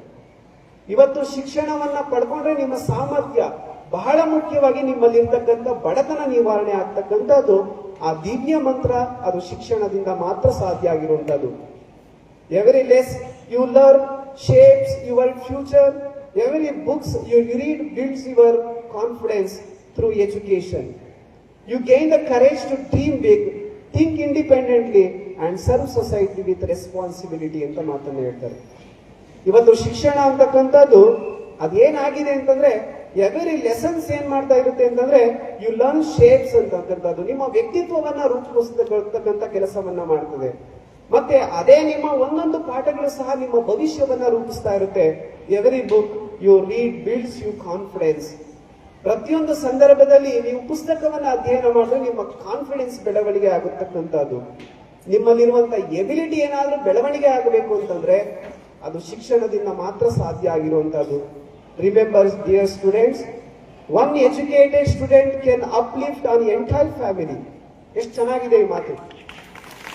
ಒಬ್ಬ ಶಿಕ್ಷಣವನ್ನ ಪಡ್ಕೊಂಡಂತಹ ವಿದ್ಯಾರ್ಥಿ ಇಡೀ ತನ್ನ ಕುಟುಂಬದ ವ್ಯವಸ್ಥೆಯನ್ನೇ ಬದಲಾವಣೆಯನ್ನ ಮಾಡಬಹುದಂತೆ. ಎಷ್ಟು ಚೆನ್ನಾಗಿ ಹೇಳಿದ್ದಾರೆ. ಬಹುತೇಕ ಬಂದಿರುವಂತ ವಿದ್ಯಾರ್ಥಿಗಳೆಲ್ಲ ಗ್ರಾಮೀಣ ಭಾಗದ ವಿದ್ಯಾರ್ಥಿಗಳು. ನೀವು ನೋಡಕ್ಕೆ ಚಂದ ಚಂದ ಬಟ್ಟೆ ಹಾಕಿರ್ಬೋದು, ನಿಮ್ಮ ಹಿನ್ನೆಲೆಯನ್ನ ಗಮನಿಸಿದ್ರೆ ನಿಮ್ಮ ಮನೆಯ ಪರಿಸ್ಥಿತಿ, ನಿಮ್ಮ ತಂದೆ ತಾಯಿಯರ ಹಿನ್ನೆಲೆಯನ್ನ ಗಮನಿಸಿದಾಗ ಅದು ನಿಜಕ್ಕೂ ಶೋಚನೀಯ. ಅದು ಆದ್ರೂ ಸಹ ನಾವೆಲ್ಲರೂ ಸಹ ಏನ್ ಮಾಡಿದ್ದೀವಿ, ಒಂದೇ ಸೂರಿನ ಅಡಿಯಲ್ಲಿ ಇವತ್ತು ಶಿಕ್ಷಣವನ್ನ ಪಡೆಯುವುದಕ್ಕೆ ಬಂದಿದ್ದೇವೆ. ನೀವು ಏನಾದ್ರೂ ಶಿಕ್ಷಣವನ್ನ ಪಡ್ಕೊಂಡ್ರೆ ಇಡೀ ನಿಮ್ಮ ಕುಟುಂಬದ ವ್ಯವಸ್ಥೆನೇ ಬದಲಾವಣೆಯನ್ನ ಮಾಡ್ತಕ್ಕಂಥದ್ದು. One determined learner can inspire a community. ಒಬ್ಬ ಶಿಕ್ಷಣವನ್ನ ಪಡ್ಕೊಂಡಂತ ಒಬ್ಬ ವ್ಯಕ್ತಿ ಇಡೀ ಸಮಾಜವನ್ನ ಬದಲಾವಣೆಯನ್ನ ಮಾಡಬಹುದಂತೆ. And one enlightened generation can change the nation. Value your education, respect your teacher, use your knowledge ಅಂತಕ್ಕಂಥ ಮಾತನ್ನು ಹೇಳ್ತಾರೆ. ಅಂದ್ರೆ ಒಂದು ಕುಟುಂಬ ಬದಲಾವಣೆ ಆಯ್ತು ಅಂದ್ರೆ ಇಡೀ ಜಗತ್ತನ್ನ, ಅಂದ್ರೆ ಭಾರತದ ಭವಿಷ್ಯವೇ ಬದಲಾವಣೆ ಮಾಡುವಂತ ಸಾಮರ್ಥ್ಯ ಆ ಶಿಕ್ಷಣಕ್ಕೆ ಸಿಗ್ತಕ್ಕಂಥದ್ದು. ಅಂತಹ ಶಿಕ್ಷಣವನ್ನು ನೀವೆಲ್ಲ ಪಡ್ಕೊಳ್ಬೇಕಾಗಿರುವಂತಹದ್ದು. ಶಿಕ್ಷಣವನ್ನ ಪಡ್ಕೊಳ್ಳೋದ್ರಿಂದ ಏನಾಗುತ್ತೆ, ನಮ್ಮ ಬದುಕಿನಲ್ಲಿ ಒಂದಷ್ಟು ಯಶಸ್ಸು ಶ್ರೇಯಸ್ಸು ಸಿಗ್ತಕ್ಕಂಥದ್ದು. ಹಾಗಾದ್ರೆ ಚಿಂತನೆ ಮಾಡೋಕೆ ಇನ್ನೊಂದು ಅವಕಾಶ ಅಂದ್ರೆ ನಾವಿಲ್ಲಿ ಬಂದಿರುವಂತದ್ದು ಕೇವಲ ನಮ್ಮ ಶ್ರೇಯಸ್ಸು, ನಮ್ಮ ಯಶಸ್ಸನ್ನ ಸಂಪಾದನೆ ಮಾಡೋಕ್ಕೋಸ್ಕರ ಅಷ್ಟೇನಾ? ಅದು ನಿಜವಾದಂತ ಪರಿಪೂರ್ಣ ಶಿಕ್ಷಣ ಆಗೋದಿಲ್ಲ. ಯಾವ ವ್ಯಕ್ತಿ ತನ್ನ ಶ್ರೇಯಸ್ಸು, ತನ್ನ ಯಶಸ್ಸಿನ ಜೊತೆಗೆ ಸಮಾಜದ ಯಶಸ್ಸನ್ನು ಸಹ ಬಯಸ್ತಾನೋ ಅದು ನಿಜವಾದಂತ ಪರಿಪೂರ್ಣವಾಗಿರತಕ್ಕಂಥ ಶಿಕ್ಷಣವಾಗ್ತಕ್ಕಂಥದ್ದು.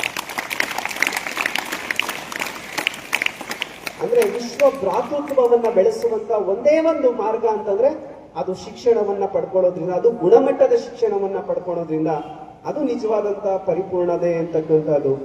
ಶಿಕ್ಷಣದಿಂದ ತಾನು ಶ್ರೇಯಸ್ಸನ್ನ ಗಳಿಸ್ಕೊಳ್ಬೇಕು, ತನ್ನ ಬದುಕಿನ ನೆಮ್ಮದಿಯನ್ನ ಸಂಪಾದಿಸುವುದರ ಜೊತೆಗೆ ಸಮಾಜದ ನೆಮ್ಮದಿಯನ್ನು ಸಹ ಕೊಡುವಂತ ಕೆಲಸವನ್ನ ಮಾಡಬೇಕು.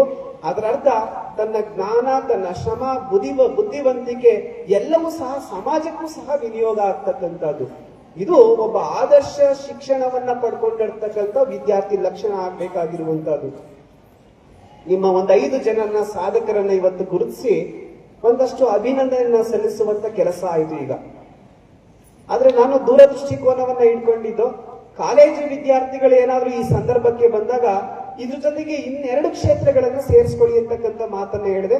ಆ ಕಾಲೇಜು ವಿದ್ಯಾರ್ಥಿಗಳು ಅನಿವಾರ್ಯ ಕಾರಣದಿಂದ ಈ ಸಭೆಗೆ ಬರೋದಕ್ಕೆ ಸಾಧ್ಯ ಆಗಿಲ್ಲ. ಇನ್ನ 2 ಕ್ಷೇತ್ರ ಯಾವುದು ಅಂದ್ರೆ, ಈಗೆಲ್ಲ ಅತ್ಯುತ್ತಮವಾಗಿರ್ತಕ್ಕಂಥ ಅಂಕಗಳನ್ನ ಗಳಿಸ್ಕೊಳ್ಳುವಂತ ವಿದ್ಯಾರ್ಥಿಗಳನ್ನೆಲ್ಲ ಆಯ್ಕೆ ಮಾಡ್ಕೊಂಡು ಇಲ್ಲಿ ಅಭಿನಂದನೆಯನ್ನ ಸಲ್ಲಿಸಿದೀವಿ. ಇನ್ನ 2 ಕ್ಷೇತ್ರ ಯಾವುದು ಅಂದ್ರೆ, ಒಂದು ಸಚ್ಚಾರಿತ್ರ ಉಳ್ಳಂತಹ ವಿದ್ಯಾರ್ಥಿ, ಎರಡನೇದು ಸೇವಾ ಮನೋಭಾವನೆ ಇರ್ತಕ್ಕಂಥ ಇನ್ನೊಬ್ಬ ವಿದ್ಯಾರ್ಥಿ, ಇವರಿಬ್ಬರನ್ನು ಗುರುತಿಸಿ ಅಂತಕ್ಕಂಥ ಮಾತನ್ನ ಹೇಳಿದ್ದೆ ನಾನು. ಯಾಕಂದ್ರೆ ಇವತ್ತು ನಾನು ಹೇಳಿದಿಲ್ಲ, ರಾಷ್ಟ್ರ ಚಿಂತನೆ ಇರ್ತಕ್ಕಂಥ ಮಾತು, ತಾನು ಗಳಿಸಿದಂತ ಜ್ಞಾನ ಸಮಾಜಕ್ಕೆ ಯಾವ ರೀತಿಯಾಗಿ ವಿನಿಯೋಗ ಆಗುತ್ತೆ ಅಂದ್ರೆ ತಮ್ಮ ಸಚ್ಚಾರಿತ್ರದಿಂದ ಮತ್ತೆ ಸೇವೆ ಮತ್ತೆ ತ್ಯಾಗದ ಗುಣದಿಂದ ಅಂತಕ್ಕಂಥದ್ದು. ಸೇವೆ ಅಂತಕ್ಕಂಥದ್ದು ತ್ಯಾಗವನ್ನ ಬೆಳೆಸುವಂತ ಕೆಲಸವನ್ನ ಮಾಡುತ್ತೆ, ಪ್ರಾಮಾಣಿಕತೆಯನ್ನ ಬೆಳೆಸುವಂತ ಕೆಲಸವನ್ನ ಮಾಡುತ್ತೆ. ಇವತ್ತಿನ ಆಧುನಿಕ ಜಗತ್ತಿನಲ್ಲಿ ನಿಮ್ನೆಲ್ಲ ಜೆನ್ಸಿ ಜನರೇಷನ್ ಅಂತ ಕರೀತಾ ಇದಾರೆ. ಈ ಪದ ಎಲ್ಲ ಕೇಳಿದೀರಾ ಅಂತ ನಾನು ಭಾವನೆಯನ್ನ ಇಟ್ಕೊಂಡಿದ್ದೀನಿ. ಎಲ್ಲ ಕೇಳಿದ್ರೆ ನಾವು ಜೆನ್ಸಿ ಜನರೇಷನ್ ಅಂತ ಬಹಳ ಅಭಿಮಾನದಿಂದ ನಮ್ಮ ವಿದ್ಯಾರ್ಥಿಗಳು ಹೇಳ್ತಾರೆ, ಮಕ್ಕಳೇ ನೀವು ಯಾವ ಜನರೇಷನ್ ಮಕ್ಕಳಾದ್ರೂ ಆಗ್ಲಿ, ಮುಂದೆ ಬರುವಂತವ್ರು ಆಲ್ಫಾ ಜನರೇಷನ್, ಇವರೆಲ್ಲ ನೆಕ್ಸ್ಟ್ ಜೆನ್ಸಿ ಜನರೇಷನ್ ಆಗ್ಲಿ, ಆಲ್ಫಾ ಜನರೇಷನ್ ಆಗ್ಲಿ, ಏನೂ ಇಲ್ಲದೆ ಇರುವಂತ ನೆಟ್ವರ್ಕ್ ಇಲ್ಲದೆ ಇರುವಂತ ಈ ಜನರೇಷನ್ ಆಗ್ಲಿ, ಯಾವುದೇ ಜನರೇಷನ್ ಆಗ್ಲಿ, ನಿಮ್ಗೆ ಬಹಳ ಬೇಕಾಗಿರುವಂತದ್ದು ಸೇವಾ ಮನೋಭಾವನೆ ಅಂತಕ್ಕಂಥದ್ದು, ಅದು ರಾಷ್ಟ್ರ ಸೇವೆ ಅಂತಕ್ಕಂಥದ್ದು. ಇವತ್ತು ನಾನಾ ಸ್ಪರ್ಧೆಗಳನ್ನು ನಾವು ಗಮನಿಸ್ತೀವಿ. ನಮ್ಮ ಹೆಣ್ಮಕ್ಳನ್ನ ಕೇಳಿ, ಉಗುರು ಬೆಳೆಸೋದ್ರಲ್ಲಿ ಇವತ್ತು ಸ್ಪರ್ಧೆ ಇದೆ. ಇವತ್ತು ಕೇಶ ವಿನ್ಯಾಸ, ಹೇರ್ ಸ್ಟೈಲ್ ಅಲ್ಲಿ ಇವತ್ತು ಸ್ಪರ್ಧೆ ಇದೆ. ನಮ್ಮ ಮಕ್ಕಳಿಗೆ ಕೇಳಿ, ದೇಹವನ್ನ ಬೆಳೆಸೋದ್ರಲ್ಲಿ ಇವತ್ತು ಸ್ಪರ್ಧೆ ಇದೆ. ಇವತ್ತು ಹೌದಲ್ವಾ? ಒಳ್ಳೊಳ್ಳೆ ಕಾರು ಬೈಕ್ ಅನ್ನ ಮಡಗೋದ್ರಲ್ಲಿ ಸ್ಪರ್ಧೆ ಇದೆ, ಬಟ್ಟೆಗಳನ್ನ ಖರೀದಿ ಮಾಡೋದ್ರಲ್ಲಿ ಸ್ಪರ್ಧೆ ಇದೆ. ಎಲ್ಲ ಕ್ಷೇತ್ರದಲ್ಲೂ ಸ್ಪರ್ಧೆ ಇದೆ ಅಂತೆ. ಆದ್ರೆ ಒಂದು ಕ್ಷೇತ್ರದಲ್ಲಿ ಸ್ಪರ್ಧೆ ಇಲ್ಲ. ಆ ಕ್ಷೇತ್ರ ಯಾವುದು ಅಂದ್ರೆ ಸೇವಾ ಸ್ಪರ್ಧೆ ಅಂತಕ್ಕಂಥದ್ದು. ನಮ್ಗೆಲ್ಲ ಅರಿವು ಉಂಟಾಗಬೇಕಾಗಿದ್ದು ಎಲ್ಲಿ ಅಂದ್ರೆ, ಸ್ಪರ್ಧೆಗಳು ಯಾವುದರಲ್ಲಿ ಉಂಟಾಗಬೇಕು ಅಂದ್ರೆ ಸೇವೆ ಮಾಡೋದ್ರಲ್ಲಿ ಸ್ಪರ್ಧೆ ಬೇಕಾಗಿರುವಂತಹದ್ದು. ನಾನು ಸಮಾಜ ಸೇವೆಯನ್ನ ಇವನ್ಗಿಂತ ಚೆನ್ನಾಗಿ ಮಾಡ್ತೀನಿ ಅಂತಕ್ಕಂಥ ಮನೋಭಾವನೆ ಬಂದಾಗ ಅದು ನಿಜವಾದಂತ ಪರಿಪೂರ್ಣವಾಗಿರ್ತಕ್ಕಂಥ ಶಿಕ್ಷಣ ಅಂತಕ್ಕಂಥದ್ದು. ಈ ಸೇವೆ ಅಂತಕ್ಕಂಥದ್ದು ಬಂದಾಗ ನಾನು ಒಂದಷ್ಟು ಜನರನ್ನ ಸ್ಮರಣೆಯನ್ನ ಮಾಡಿಕೊಳ್ಳೇಬೇಕಾಗಿರುವಂತಹದ್ದು. ಸೇವೆ ಅಂತಕ್ಕಂಥದ್ದು ನಮ್ಮ ಪ್ರಾಮಾಣಿಕತೆಯನ್ನ ಬೆಳೆಸುತ್ತೆ, ನಮ್ಮಲ್ಲಿ ತ್ಯಾಗದ ಗುಣಗಳನ್ನ ಬೆಳೆಸ್ತಕ್ಕಂಥದ್ದು. ಈ ಪ್ರಾಮಾಣಿಕತೆ ಅಂತ ಬಂದಾಗ ಇತ್ತೀಚೆಗೆ ಒಬ್ಬ ಬಾಲಕ, ನಿಮ್ಮ ಭಾಗದ ಬಾಲಕ, ಎಲ್ಲರ ಹೃದಯವನ್ನ ಗೆಲ್ಲುವಂತ ಬಾಲಕ, ಅವನ ಪ್ರಾಮಾಣಿಕತೆಯಿಂದ ನೀವೆಲ್ಲ ಸಾಮಾಜಿಕ ಜಾಲತಾಣಗಳಲ್ಲಿ ಗಮನಿಸಿದಿರಾ. ಇತ್ತೀಚೆಗೆ ಒಂದು ಲಕ್ಕುಂಡಿಯಲ್ಲಿ ಒಂದು ನಿಧಿ ಸಿಗ್ತದು, ಎಲ್ಲಾದ್ರೂ ಗೊತ್ತಿದೆ ಅಲ್ವಾ? ಇವರೆಲ್ಲ ಇನ್ಸ್ಟಾಗ್ರಾಮ್ ನ ಬಳಸುವಂತವ್ರು, ಫೇಸ್ಬುಕ್ ಅನ್ನ ಬಳಸೋರು ಎಂತ ಕಮೆಂಟ್ಸ್ ಗಳು ಹಾಕಿದ್ರು ಅಂದ್ರೆ, ನೀನೊಬ್ಬ ದಡ್ಡ, ಬಂದಿದ್ದನ್ನೆಲ್ಲ ನೀನ್ ಮನೆಯಲ್ಲಿ ಇಟ್ಕೊಂಡು ಬರೆದು ಸರ್ಕಾರ ಕೊಟ್ಟಿದ್ಯಲ್ಲ ಅಂತ ಎಷ್ಟೋ ಜನ ಕಮೆಂಟ್ಸ್ ಹಾಕಿದಿರಲ್ವಾ? ಅಲ್ಲ, ನೀವಲ್ಲ, ನಿಮ್ ತರ ಇರುವಂತವ್ರು. ಯಾಕಂದ್ರೆ ನಮ್ ವಿದ್ಯಾರ್ಥಿಗಳು ತೋರಿಸ್ತಾ ಇದ್ರು, ಈ ಒಬ್ಬ ವಿದ್ಯಾರ್ಥಿ ನೋಡಿ ಸ್ವಾಮೀಜಿ ಒಂದು ಒಳ್ಳೆ ಕೆಲಸ ಮಾಡಿದ್ದಾರೆ. ಆ ಸಾಮಾಜಿಕ ಜಾಲತಾಣಗಳಲ್ಲಿ ಹಲವಾರು ಅಭಿಪ್ರಾಯ ಏನಿತ್ತು ಅಂದ್ರೆ, ನೀನೊಬ್ಬ ಶತಮೂರ್ಖ. ಎಂತ ಮೂರ್ಖ ಅಂದ್ರೆ ಶತಮೂರ್ಖ ನೀನು. ಬಂದಂತ ಅಷ್ಟು ಚಿನ್ನದ ನಿಧಿಯನ್ನ ನೀನು ಯಾರಿಗೂ ಗೊತ್ತಾಗ್ದೇನೆ ನೀನೇನ್ ಮಾಡ್ಬೋದು, ಅದು ಚೆನ್ನಾಗಿ ಇಟ್ಕೊಂಡು ಒಳ್ಳೆ ಶ್ರೀಮಂತನಾಗ್ಬೋದು, ಎಂತ ದೊಡ್ಡ ಕೆಲಸ ಮಾಡಿದ್ಯಾ ಸರ್ಕಾರಕ್ಕೆ ಕೊಟ್ಟು ಅಂತ.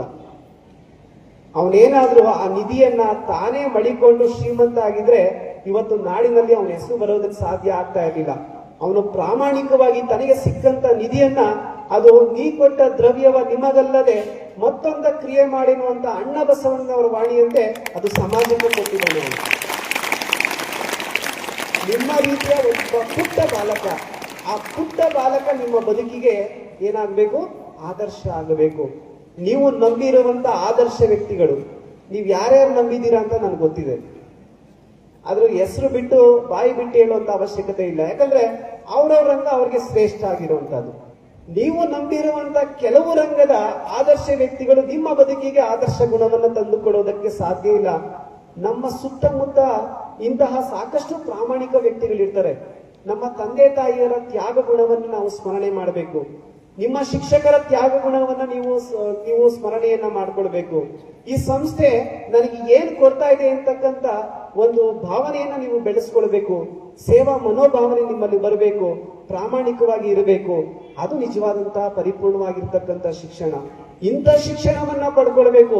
ಸದಾಕಾಲ ಪಡೆದಂತ ಜ್ಞಾನ ಸಮಾಜ ಸೇವೆಗೆ ವಿನಿಯೋಗ ಆಗಬೇಕು ಅನ್ನೋದಕ್ಕೆ ಇನ್ನೊಂದು 4 ಉದಾಹರಣೆಗಳು. ಆ 4 ಉದಾಹರಣೆಗಳು ಅಂದ್ರೆ, ಇತ್ತೀಚೆಗೆ ನೀವೆಲ್ಲ ಶುಭಾಂಶು ಶುಕ್ಲ ಅಂತಕ್ಕಂಥ ಮಾತನ್ನ ಕೇಳಿದ್ದೀರಾ? ನಾವು ದಿನಪತ್ರಿಕೆ ಓದೋದಿಲ್ಲ, ಸಾಮಾಜಿಕ ಜಾಲತಾಣಗಳಲ್ಲಿ ಇವ್ರದ್ದು ಅಬ್ಬರ ಇಲ್ಲ, ಇವ್ರದ್ದು ಅಭಿಮಾನಿಗಳು ಬಳಗ ಇಲ್ಲ, ಹಾಗಾಗಿ ಇವ್ರ ಹೆಸರು ಗೊತ್ತಿಲ್ಲ. ಹೌದಲ್ವಾ? ಜೋರು ಪಟಾಕಿ ಹೊಡೆದು ಒಂದಷ್ಟು ಅಭಿಮಾನಿಗಳು ಹುಚ್ಚು ಸಂತೆ ತರ ಅಭಿಮಾನಿಗಳ ಬಳಗ ಇದ್ದಾಗ ಇನ್ಸ್ಟಾಗ್ರಾಮ್ ನಲ್ಲಿ ಅವೆಲ್ಲ ವೈರಲ್ ಆಗ್ತಾ ಇದ್ವು. ಇತ್ತೀಚೆಗೆ ಒಬ್ಬ ಗಗನಯಾತ್ರಿ ಅವರು ಶುಭಾಂಶು ಶುಕ್ಲಾ ಅಂತಕ್ಕಂಥದ್ದು ಎಷ್ಟು ಹೆಸರು ಮಾಡಿದ್ರು ಗೊತ್ತಾ? ಅವರೆಲ್ಲ ಪ್ರಪ್ರಥಮವಾಗಿ ಅಂತಾರಾಷ್ಟ್ರೀಯ ಬಾಹ್ಯಾಕಾಶ ನಿಲ್ದಾಣಕ್ಕೆ ಸ್ಪೇಸ್ ಸ್ಟೇಷನ್ಗೆ, ಅದು ಇಂಟರ್ನ್ಯಾಷನಲ್ ಸ್ಪೇಸ್ ಸ್ಟೇಷನ್ಗೆ ಪ್ರಪ್ರಥಮವಾಗಿ ಹೋಗಿದ್ದಂತ ಒಬ್ಬ ಭಾರತೀಯ ಅಂತಂದ್ರೆ ಅದು ಶುಭಾಂಶು ಶುಕ್ಲಾ ಅಂತಕ್ಕಂಥವ್ರು. ನಿನ್ನೆ ನಮ್ಮ ರಾಷ್ಟ್ರಪತಿ ದ್ರೌಪದಿ ಮುರ್ಮು ಅವರು ಆ ಶುಭಾಂಶು ಶುಕ್ಲಾ ಅವರಿಗೆ ಏನ್ ಮಾಡಿದ್ದಾರೆ ಅಂದ್ರೆ ಅಶೋಕ ಚಕ್ರ ಅಂತ ಒಂದು ಶೌರ್ಯ ಪ್ರಶಸ್ತಿಯನ್ನ ಗಣರಾಜ್ಯೋತ್ಸವ ಸಂದರ್ಭದಲ್ಲಿ ಕೊಟ್ಟಿದ್ದಾರೆ. ಗಗನ ಯಾತ್ರಿಗಳ ಜೀವನ ಹೇಗಿರುತ್ತೆ ಅಂತ ನೀವೆಲ್ಲ ಯೋಚನೆ ಮಾಡಬೇಕು. ಅದೊಂದು ತ್ಯಾಗ, ಅದೊಂದು ಸೇವೆ, ಅದೊಂದು ತಪಸ್ಸು. ಅದು ಎಲ್ಲವನ್ನ ಬಿಟ್ಟು ಯಾವುದೋ ಒಂದು ನಿರ್ವಿಕಲ್ಪ ಒಂದು ಪ್ರದೇಶಕ್ಕೆ ಹೋಗಿ ಅಲ್ಲಿ ನಮ್ಮ ದೇಶಕ್ಕೋಸ್ಕರ ಸಂಶೋಧನೆ ಮಾಡ್ತಾರೆ ಅಂದ್ರೆ ನಾವು ಯೋಚನೆ ಮಾಡಬೇಕು. ಆ ರಾಕೆಟ್ ಉಡಾವಣೆ ಆಗ್ಬೇಕಾದ್ರೆ ಅವ್ರಿಗೆ ಭರವಸೆನೇ ಇರೋದಿಲ್ಲ, ನಾನು ಮತ್ತೆ ವಾಪಸ್ ಈ ಭೂಮಿಗೆ ಬರ್ತೀನಿ ಅಂತ. ಅಷ್ಟು ತ್ಯಾಗದ ಮನೋಭಾವನೆ ಇಟ್ಕೊಂಡಿರುವಂತವ್ರು, ಅಂತವರನ್ನ ನಾವು ನಮ್ಮ ಬದುಕಿನಲ್ಲಿ ಆದರ್ಶ ವ್ಯಕ್ತಿಗಳಾಗಿರಬೇಕು ಅಂತಕ್ಕಂಥದ್ದು. ಇವತ್ತಿನ ದಿನಪತ್ರಿಕೆಯಲ್ಲಿ ಪ್ರಜಾವಾಣಿಯಲ್ಲಿ ಒಂದು ವರದಿಯಾಗಿದೆ. ನೀವು ಪೇಪರ್ ಓದಿದ್ರೆ ಇದೆಲ್ಲ ಗೊತ್ತಾಗ್ತಾ ಇತ್ತು. ನೀವು ಓದಲ್ಲ ಅಂತಾನೆ ನಾನು ಖುದ್ದಾಗಿ ಈ ಪೇಪರ್ ಅನ್ನು ಇಟ್ಕೊಂಡು ಬಂದಿರೋದು. ನಮ್ಗೆಲ್ಲ ಅರ್ಥ ಆಗುತ್ತೆ, ಯಾಕಂದ್ರೆ ಹ್ಯೂಮನ್ ಸೈಕಾಲಜಿಗಿಂತ ಚೈಲ್ಡ್ ಸೈಕಾಲಜಿ ಚೆನ್ನಾಗಿ ತಿಳ್ಕೊಂಡಿದ್ದೀನಿ. ನಾನು 10 ತಿಂಗಳು ಓದಿರೋದ್ರಿಂದ ಚೈಲ್ಡ್ ಪೆಡಗೋಗಿ ಅಂದ್ರೆ ಏನು ಅಂತ ಗೊತ್ತಿದೆ ಸ್ವಲ್ಪ. ನಿಮ್ಮ ಮನಸ್ಥಿತಿಗೆ ಅನುಗುಣವಾಗಿ ನಾವೇ ಈ ಕೆಲಸ ಮಾಡಬೇಕು.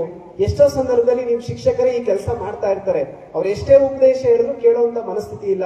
ಯಾಕಂದ್ರೆ ನಾವೆಲ್ಲ ಜೆನ್ಸಿ ಜನರೇಷನ್, ಆ ಪರಿಸ್ಥಿತಿಗೆ ಹೋಗ್ಬಿಟ್ಟಿದೀವಿ ನಾವೆಲ್ಲ. ಇಲ್ಲಿ ಒಂದು ವರದಿ ಬಂತು, ಭಾರತದ ಅತ್ಯುನ್ನತವಾಗಿರುವಂತಹ 4 ಶ್ರೇಷ್ಠ ಪ್ರಶಸ್ತಿಗಳು. ಮೊದಲನೇದು ಭಾರತ ರತ್ನ, ಎರಡನೇದು ಪದ್ಮ ವಿಭೂಷಣ, ಮೂರನೇದು ಪದ್ಮಭೂಷಣ, 4ನೇದು ಪದ್ಮಶ್ರೀ ಅಂತ. ಎಲ್ಲ ಜೋರ್ ಚಪ್ಪಾಳೆ ಹೊಡೀರಿ. ಇದು ಯಾರು ಗೊತ್ತಾ? ಈ 4 ಹೆಸರು ಹೇಳಿದ್ರಲ್ಲ, ನಿಮ್ಗೆ ಈ ಚಪ್ಪಾಳೆ ಇದು. ಯಾಕಂದ್ರೆ ಇಷ್ಟು ತಿಳ್ಕೊಂಡಿದ್ದಾಗ ನನಗನ್ಸುತ್ತೆ ಇಷ್ಟು ಜನ ವಿದ್ಯಾರ್ಥಿಗಳು ಒಂದ್ ಸುಮಾರು ವರ್ಷಗಳ ಕಳೆದಾಗ ಈ 4 ಪ್ರಶಸ್ತಿಗಳಲ್ಲಿ ಯಾವ್ದಾದ್ರು ಒಂದು ಪ್ರಶಸ್ತಿ ತಾಣ್ತೀರಾ ಅಂತ ಭರವಸೆ ಇದೆ ನನಗೆ. ಅದನ್ನ ಈಡೇರಿಸಬೇಕಾಗಿರುವಂತದ್ದು ನಿಮ್ಮ ಜವಾಬ್ದಾರಿ ಕೂಡ. ಇಲ್ಲೊಂದು ವರದಿ ಏನು ಅಂತಂದ್ರೆ ಒಂದಷ್ಟು ಜನಕ್ಕೆ ಪದ್ಮಶ್ರೀ ಪ್ರಶಸ್ತಿಯನ್ನ ಕೊಟ್ಟಿದ್ದಾರೆ. ಹಿಂದೆ ಕೊಡ್ತಾ ಇರುವಂತಹ ಪ್ರಶಸ್ತಿಗಳಿಗೂ ಈಗ ಕೊಡ್ತಾ ಇರುವಂತಹ ಪ್ರಶಸ್ತಿಗಳಿಗೂ ಅಜರಗಜರ ಅಂತ ವ್ಯತ್ಯಾಸ. ಈ ಪ್ರಶಸ್ತಿ ಯಾವುದು ಅಂದ್ರೆ ಅಜ್ಞಾತರಿಗೆ ಪದ್ಮಶ್ರೀ ಗೌರವ ಅಂತ ಶೀರ್ಷಿಕೆ ಚೆನ್ನಾಗಿಟ್ಟಿದ್ದಾರೆ ಪ್ರಜಾವಾಣಿ ಪತ್ರಿಕೆಯವರು. ಅಜ್ಞಾತರು ಅಂದ್ರೆ ಯಾರು? ಕಣ್ಣಿಗೆ ಕಾಣದೇ ಇರುವಂತವ್ರು. ಈ ಪ್ರಶಸ್ತಿಯನ್ನ ಗಳಿಸಿದಂತ ಸುಮಾರು ವ್ಯಕ್ತಿಗಳು ತಮ್ಮ ಗ್ರಾಮವನ್ನ ಬಿಟ್ಟು ಹೊರಗಡೆ ಬಂದಿಲ್ಲ, ತಾವು ವಾಸಿಸುವಂತ ಪಟ್ಟಣ ಬಿಟ್ಟು ಹೊರಗಡೆ ಬಂದಿಲ್ಲ. ಅದರರ್ಥ ಅವರು ಸಾಕಷ್ಟು ಸಮಾಜ ಸೇವೆಯನ್ನು ಮಾಡ್ತಾ ಇದ್ದಾರೆ. ಎಲ್ಲೂ ಪ್ರಚಾರವನ್ನ ಪಡ್ಕೊಂಡೇ ಇರುವಂತ ಅಜ್ಞಾತರು ಇವರೆಲ್ಲ. ಆ ಅಜ್ಞಾತರಿಗೆ ಇವತ್ತು ಪದ್ಮಶ್ರೀ ಪ್ರಶಸ್ತಿ ತಾನಾಗೆ ಉಳ್ಕೊಂಡು ಹೋಗಿದೆ. ಇದು ನಮ್ಮ ಶ್ರೇಷ್ಠ ಭಾರತದ ಹಿರಿಮೆ ಅಂತ ನಾವೆಲ್ಲ ಭಾವಿಸಬೇಕಾಗಿರುವಂತದ್ದು. ನಿಮ್ಮ ಬದುಕಿನಲ್ಲಿ ಏನಾದ್ರೂ ಸೇವೆ, ಪ್ರಾಮಾಣಿಕತೆ, ತ್ಯಾಗ ಅಂತ ಏನಾದ್ರೂ ಇಟ್ಕೊಂಡಿದ್ರೆ ಇಂಥ ಶಾಲೆಗೂ ಸಹ ಇಂಥ ಪ್ರಶಸ್ತಿಗಳು ಉಳ್ಕೊಂಡು ಬಂದೇ ಬರ್ತವೆ. ಆದ್ರೆ ಅಂತ ಮನಸ್ಥಿತಿಯನ್ನು ನಾವೆಲ್ಲ ಬೆಳೆಸ್ಕೊಳ್ಬೇಕಾಗಿರುವಂತದ್ದು. ಒಂದು 4 ಜನ ಅಂದ್ರೆ ಡಾಕ್ಟರ್ ಅರ್ಮಿಡಾ ಫರ್ನಾಂಡಿಸ್ ಅಂತಕ್ಕಂಥವ್ರು. ಈ ಅರ್ಮಿಡಾ ಫರ್ನಾಂಡಿಸ್ ಅವರು ಮೂಲತಃ ಅವರು ಧಾರವಾಡ ಜಿಲ್ಲೆಯವರು. ಹುಬ್ಳಿಯಲ್ಲಿ ವೈದ್ಯಕೀಯ ಪದವಿಯನ್ನ ಪಡ್ಕೊಂಡು ಅವರು ಮಹಾರಾಷ್ಟ್ರದಲ್ಲಿ ಆ ವೈದ್ಯಕೀಯ ಕ್ಷೇತ್ರದಲ್ಲಿ ಸೇವೆಯನ್ನ ಸಲ್ಲಿಸ್ತಾ ಇದ್ದಾರೆ. ಮತ್ತೆ ಇವ್ರಿಗೆ ಯಾಕೆ ಎಲ್ಲ ಡಾಕ್ಟರ್ ತರ ಇದ್ರಲ್ಲ ಇವರು, ಮತ್ತೆ ಯಾಕೆ ಇವ್ರಿಗೆ ಪದ್ಮಶ್ರೀ ಪ್ರಶಸ್ತಿಯನ್ನು ಕೊಟ್ಟರು ಅಂತಂದ್ರೆ ವಿಶೇಷವಾಗಿ ಗಮನಿಸಬೇಕು. ಕೆಲವು ಸಂದರ್ಭದಲ್ಲಿ ನವಜಾತ ಶಿಶುಗಳಿಗೆ ಒಂದಷ್ಟು ರೋಗಗಳು ಬಂದಿರ್ತವೆ. ಅಂದ್ರೆ ಹುಟ್ಟಿನಿಂದಲೇ ಒಂದಷ್ಟು ರೋಗ ಬಂದಿರುತ್ತೆ, ಅಥವಾ ತಾಯಿಯ ಎದೆಹಾಲು ಬತ್ತಿ ಹೋಗಿರುತ್ತೆ. ಅಂತಹ ಅನಾರೋಗ್ಯದಿಂದ ಬಳಲ್ತಾ ಇರುವಂತಹ, ಸಾವು ಬದುಕಿನ ಮಧ್ಯದಲ್ಲಿ ಬಳಲ್ತಾ ಇರುವಂತಹ ಅಂತಹ ನವಜಾತ ಶಿಶುಗಳಿಗೆ, ಯಾಕಂದ್ರೆ ನಾವೆಲ್ಲ ನವಜಾತ ಶಿಶುಗಳಾಗೆ ಬಂದಿದ್ದು, ಈ ಸಮಸ್ಯೆ ಸಾಕಷ್ಟು ಜ್ವಲಂತ ಸಮಸ್ಯೆಗಳಲ್ಲಿ ಇದು ಒಂದು. ಅಂತಹ ಅನಾರೋಗ್ಯ ಪೀಡಿತ ಆ ನವಜಾತ ಶಿಶುಗಳಿಗೆ ವಿಶೇಷವಾಗಿ ಅವ್ರು ಏನ್ ಮಾಡ್ತಾರೆ ಅಂತಂದ್ರೆ ಮಕ್ಕಳಿಗೋಸ್ಕರ ಎದೆ ಹಾಲಿನ ಬ್ಯಾಂಕ್ ಅನ್ನು ನಿರ್ಮಾಣ ಮಾಡಿರ್ತಕ್ಕಂಥವ್ರು. ಯಾಕಂದ್ರೆ ತಾಯಿ ಹಾಲು ಅಮೃತದಷ್ಟೇ ಶ್ರೇಷ್ಠವಾಗಿರುವಂತಹದ್ದು.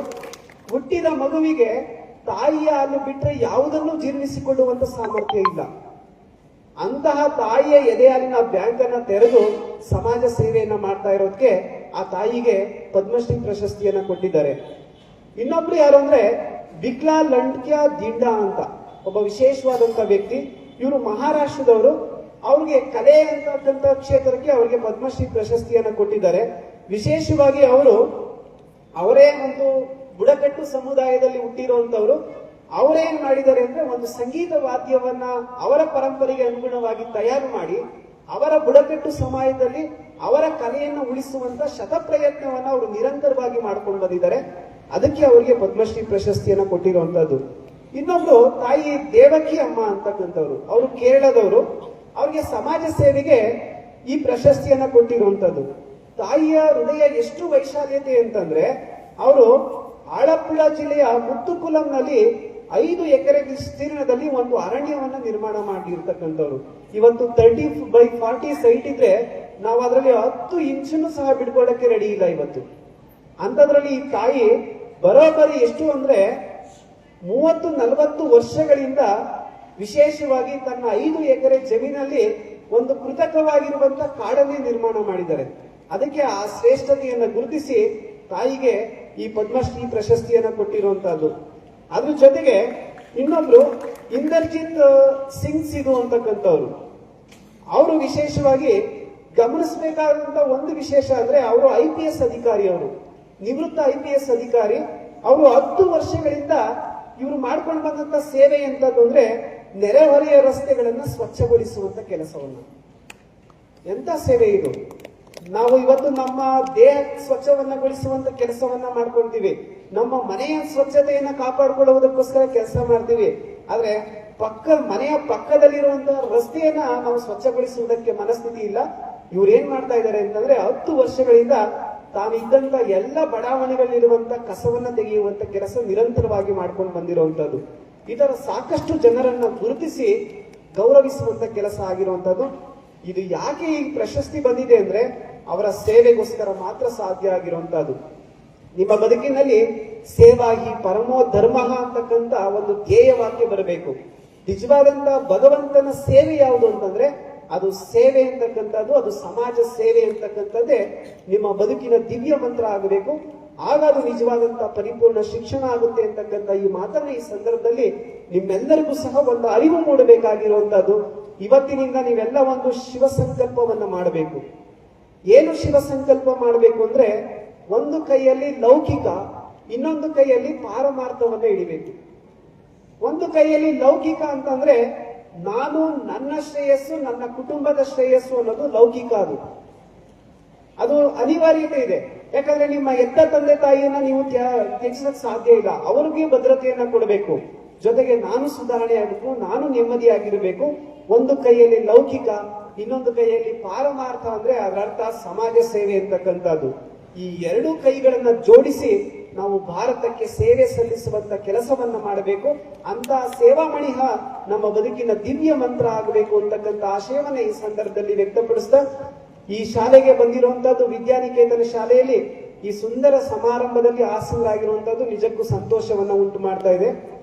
ನೀವು ಬಂದಾಗ ನಿಮ್ಮ ಎಲ್ಲ ಶಿಕ್ಷಕರು ಎದ್ದು ನಿಂತಿದ್ರು. ಆ ಎಲ್ಲ ಶಿಕ್ಷಕರನ್ನ ಕುಳಿತುಕೊಳ್ಳೋದಕ್ಕೆ ಹೇಳಿದೆ ನಾನು. ಅವರು ಒಂದು ಭಾವನೆ ಏನಿರ್ಬೋದು, ಪೂಜ್ಯರು ನಾನು ಎದ್ದು ನಿಂತಿರ್ತೀವಿ, ನಮ್ಗೆ ಆಯಾಸ ಆಗ್ಬೋದು ಅಂತಕ್ಕಂಥದ್ದು ಒಂದು ದೃಷ್ಟಿಕೋನ ಅವ್ರಿಗೆ ಬಂದಿರ್ಬೋದು. ಆದ್ರಿಂದ ಇನ್ನೊಂದು ದೃಷ್ಟಿಕೋನ ಏನು ಅಂದ್ರೆ ಇಲ್ಲೊಂದು ಪರೀಕ್ಷೆ ನಿರಂತರವಾಗಿ ನಡೀತಾ ಇತ್ತು. ನಿಮ್ಮ ಶಿಕ್ಷಕರು ಇಲ್ಲದೇ ನೀವು ಹೇಗೆ ಕೂತ್ಕೊಂತೀರಾ ಅಂತಕ್ಕಂಥದ್ದು ಒಂದು ಪರೀಕ್ಷೆ. ಆ ಪರೀಕ್ಷೆಯಲ್ಲಿ ಎಲ್ಲರೂ ಸಹ ಉತ್ತೀರ್ಣರಾಗಿದ್ದೀರಾ. ಬಹಳ ತಾಳ್ಮೆಯಿಂದ ಸುದೀರ್ಘವಾಗಿರುವಂತ ಇಷ್ಟು ಹೊತ್ತು ಪಾಠ ಇಂಪಾರ್ಟೆಂಟ್. ಇದು ವೆರಿ ವೆರಿ ಇಂಪಾರ್ಟೆಂಟ್. ಇದು ನಾಳೆ ಎಕ್ಸಾಮ್ಗೆ ಬರುತ್ತೆ ಅಂತಕ್ಕಂಥದ್ದು ಶಿಕ್ಷಕರು ಹೇಳದೆ ಕೇಳೋದ್ ಕಷ್ಟ ನಮ್ಮ ಹುಡುಗರು. ಅಂಥದ್ರಲ್ಲಿ ಅದ್ ಯಾವ ಮನೋಧರಣೆಯಿಂದ ಇಟ್ಕೊಂಡು ಇಷ್ಟು ಹೊತ್ತುಗಳ ಕಾಲ ನನ್ನ ಮಾತು ಕೇಳಿದಿರೋ ಗೊತ್ತಿಲ್ಲ. ಒಂದು ಅಭಿಮಾನ, ಅದರಿಂದ ಒಂದು ಶ್ರದ್ಧೆ, ಒಂದು ಭಕ್ತಿ ಇದೆ ಅಂತ ನಾನು ಭಾವಿಸ್ಕೊಂಡಿದ್ದೇನೆ. ಈ ಸಂಸ್ಥೆ ಕೊಟ್ಟಿರುವಂತ ಸಂಸ್ಕಾರ ಅಂತಲೂ ಸಹ ಇದನ್ನ ನಾನು ಭಾವನೆಯಿಂದ ಇಟ್ಕೊಂಡು ಆ ಸಂಸ್ಥೆಗೆ ನೀವು ಹೆಸರು ತರುವಂತ ಕೆಲಸವನ್ನು ಮಾಡಬೇಕು. ಯಾಕಂದ್ರೆ ನೀವೆಲ್ಲ ನಮ್ಮ ಮಕ್ಕಳು. ಆ ಭಾವನೆ ಆ ಹೃದಯದಲ್ಲಿ ಇದು ಸದಾಕಾಲ ಇರ್ತಕ್ಕಂಥದ್ದು. ನೀವೇನಾದ್ರೂ ರಾಷ್ಟ್ರ ಚಿಂತನೆಯನ್ನ ಮಾಡಿದ್ದೇ ಆದ್ರೆ, ರಾಷ್ಟ್ರ ಸೇವೆಯನ್ನ ಮಾಡಿದ್ದಾದ್ರೆ ಅದು ನಿಮ್ಮ ತಂದೆ ತಾಯಿ ಮತ್ತೆ ಈ ಸಂಸ್ಥೆಯ ಸೇವೆಯಷ್ಟೇ ಪರಮ ಪವಿತ್ರವಾಗಿದ್ದದ್ದು ಅಂತಕ್ಕಂಥ ಮಾತನ್ನ ಹೇಳ್ತಾ, ಈ ಸಂಸ್ಥೆಯನ್ನ ಬಹಳ ಅಚ್ಚುಕಟ್ಟಾಗಿ ನಮ್ಮ ಸೂರ್ಯವರು ನಿರಂತರವಾಗಿ ನಡೆಸ್ಕೊಂಡು ಹೋಗ್ತಾ ಇದ್ದಾರೆ. 2006ರಲ್ಲಿ ನಮ್ಮ ಪರಮ ಪೂಜ್ಯ ಶಿವಕುಮಾರ ಮಹಾಶಿವಯೋಗಿಗಳವರು ಈ ಶಾಲೆಗೆ ಬಂದಿದ್ರು. ಅವ್ರು ಹೇಳ್ತಾ ಇದ್ರು 4 ಕಟ್ಟಡ ಇದ್ದಿದ್ದಿಲ್ಲಿ ಅಂತ. ಎಷ್ಟು ಮಕ್ಕಳಿದ್ರು ಇಲ್ಲಿ? 230 ಮಕ್ಕಳು ಮಾತ್ರ ಈ ಸಂಸ್ಥೆಯಲ್ಲಿ ಅಧ್ಯಯನ ಮಾಡ್ತಾ ಇದ್ರು. ಅವತ್ತಿನ ಕಷ್ಟಕರವಾಗಿರುವಂತಹ ಸನ್ನಿವೇಶದಲ್ಲಿ ಪೂಜ್ಯರು ಬಂದು ದಿವ್ಯ ಆಶೀರ್ವಾದವನ್ನ ಮಾಡಿದ್ರು. ಸುಮಾರು ಇವತ್ತು 10 ಶಾಖೆಯನ್ನು 10 ಬ್ರಾಂಚಸ್ ಅನ್ನು ಒಳಗೊಂಡಿರುವಂತಹ ಒಂದು ಸಂಸ್ಥೆಯಾಗಿ ಇವತ್ತು ಹೆಮ್ಮರವಾಗಿ ಬೆಳೆದಿದೆ ಅಂತಕ್ಕಂಥದ್ದು. 250ರಿಂದ ಪ್ರಾರಂಭ ಆಗಿದ್ದಂಥದ್ದು ಇವತ್ತು 9,000 ವಿದ್ಯಾರ್ಥಿಗಳು ಈ ಸಂಸ್ಥೆಯ ಅಡಿಯಲ್ಲಿ ಶಿಕ್ಷಣವನ್ನ ಪಡ್ಕೊತಾ ಇದೆ. ಅದು ನಿಜಕ್ಕೂ ಅದು ಹೆಮ್ಮೆ ಪಡುವಂತಹ ವಿಚಾರ.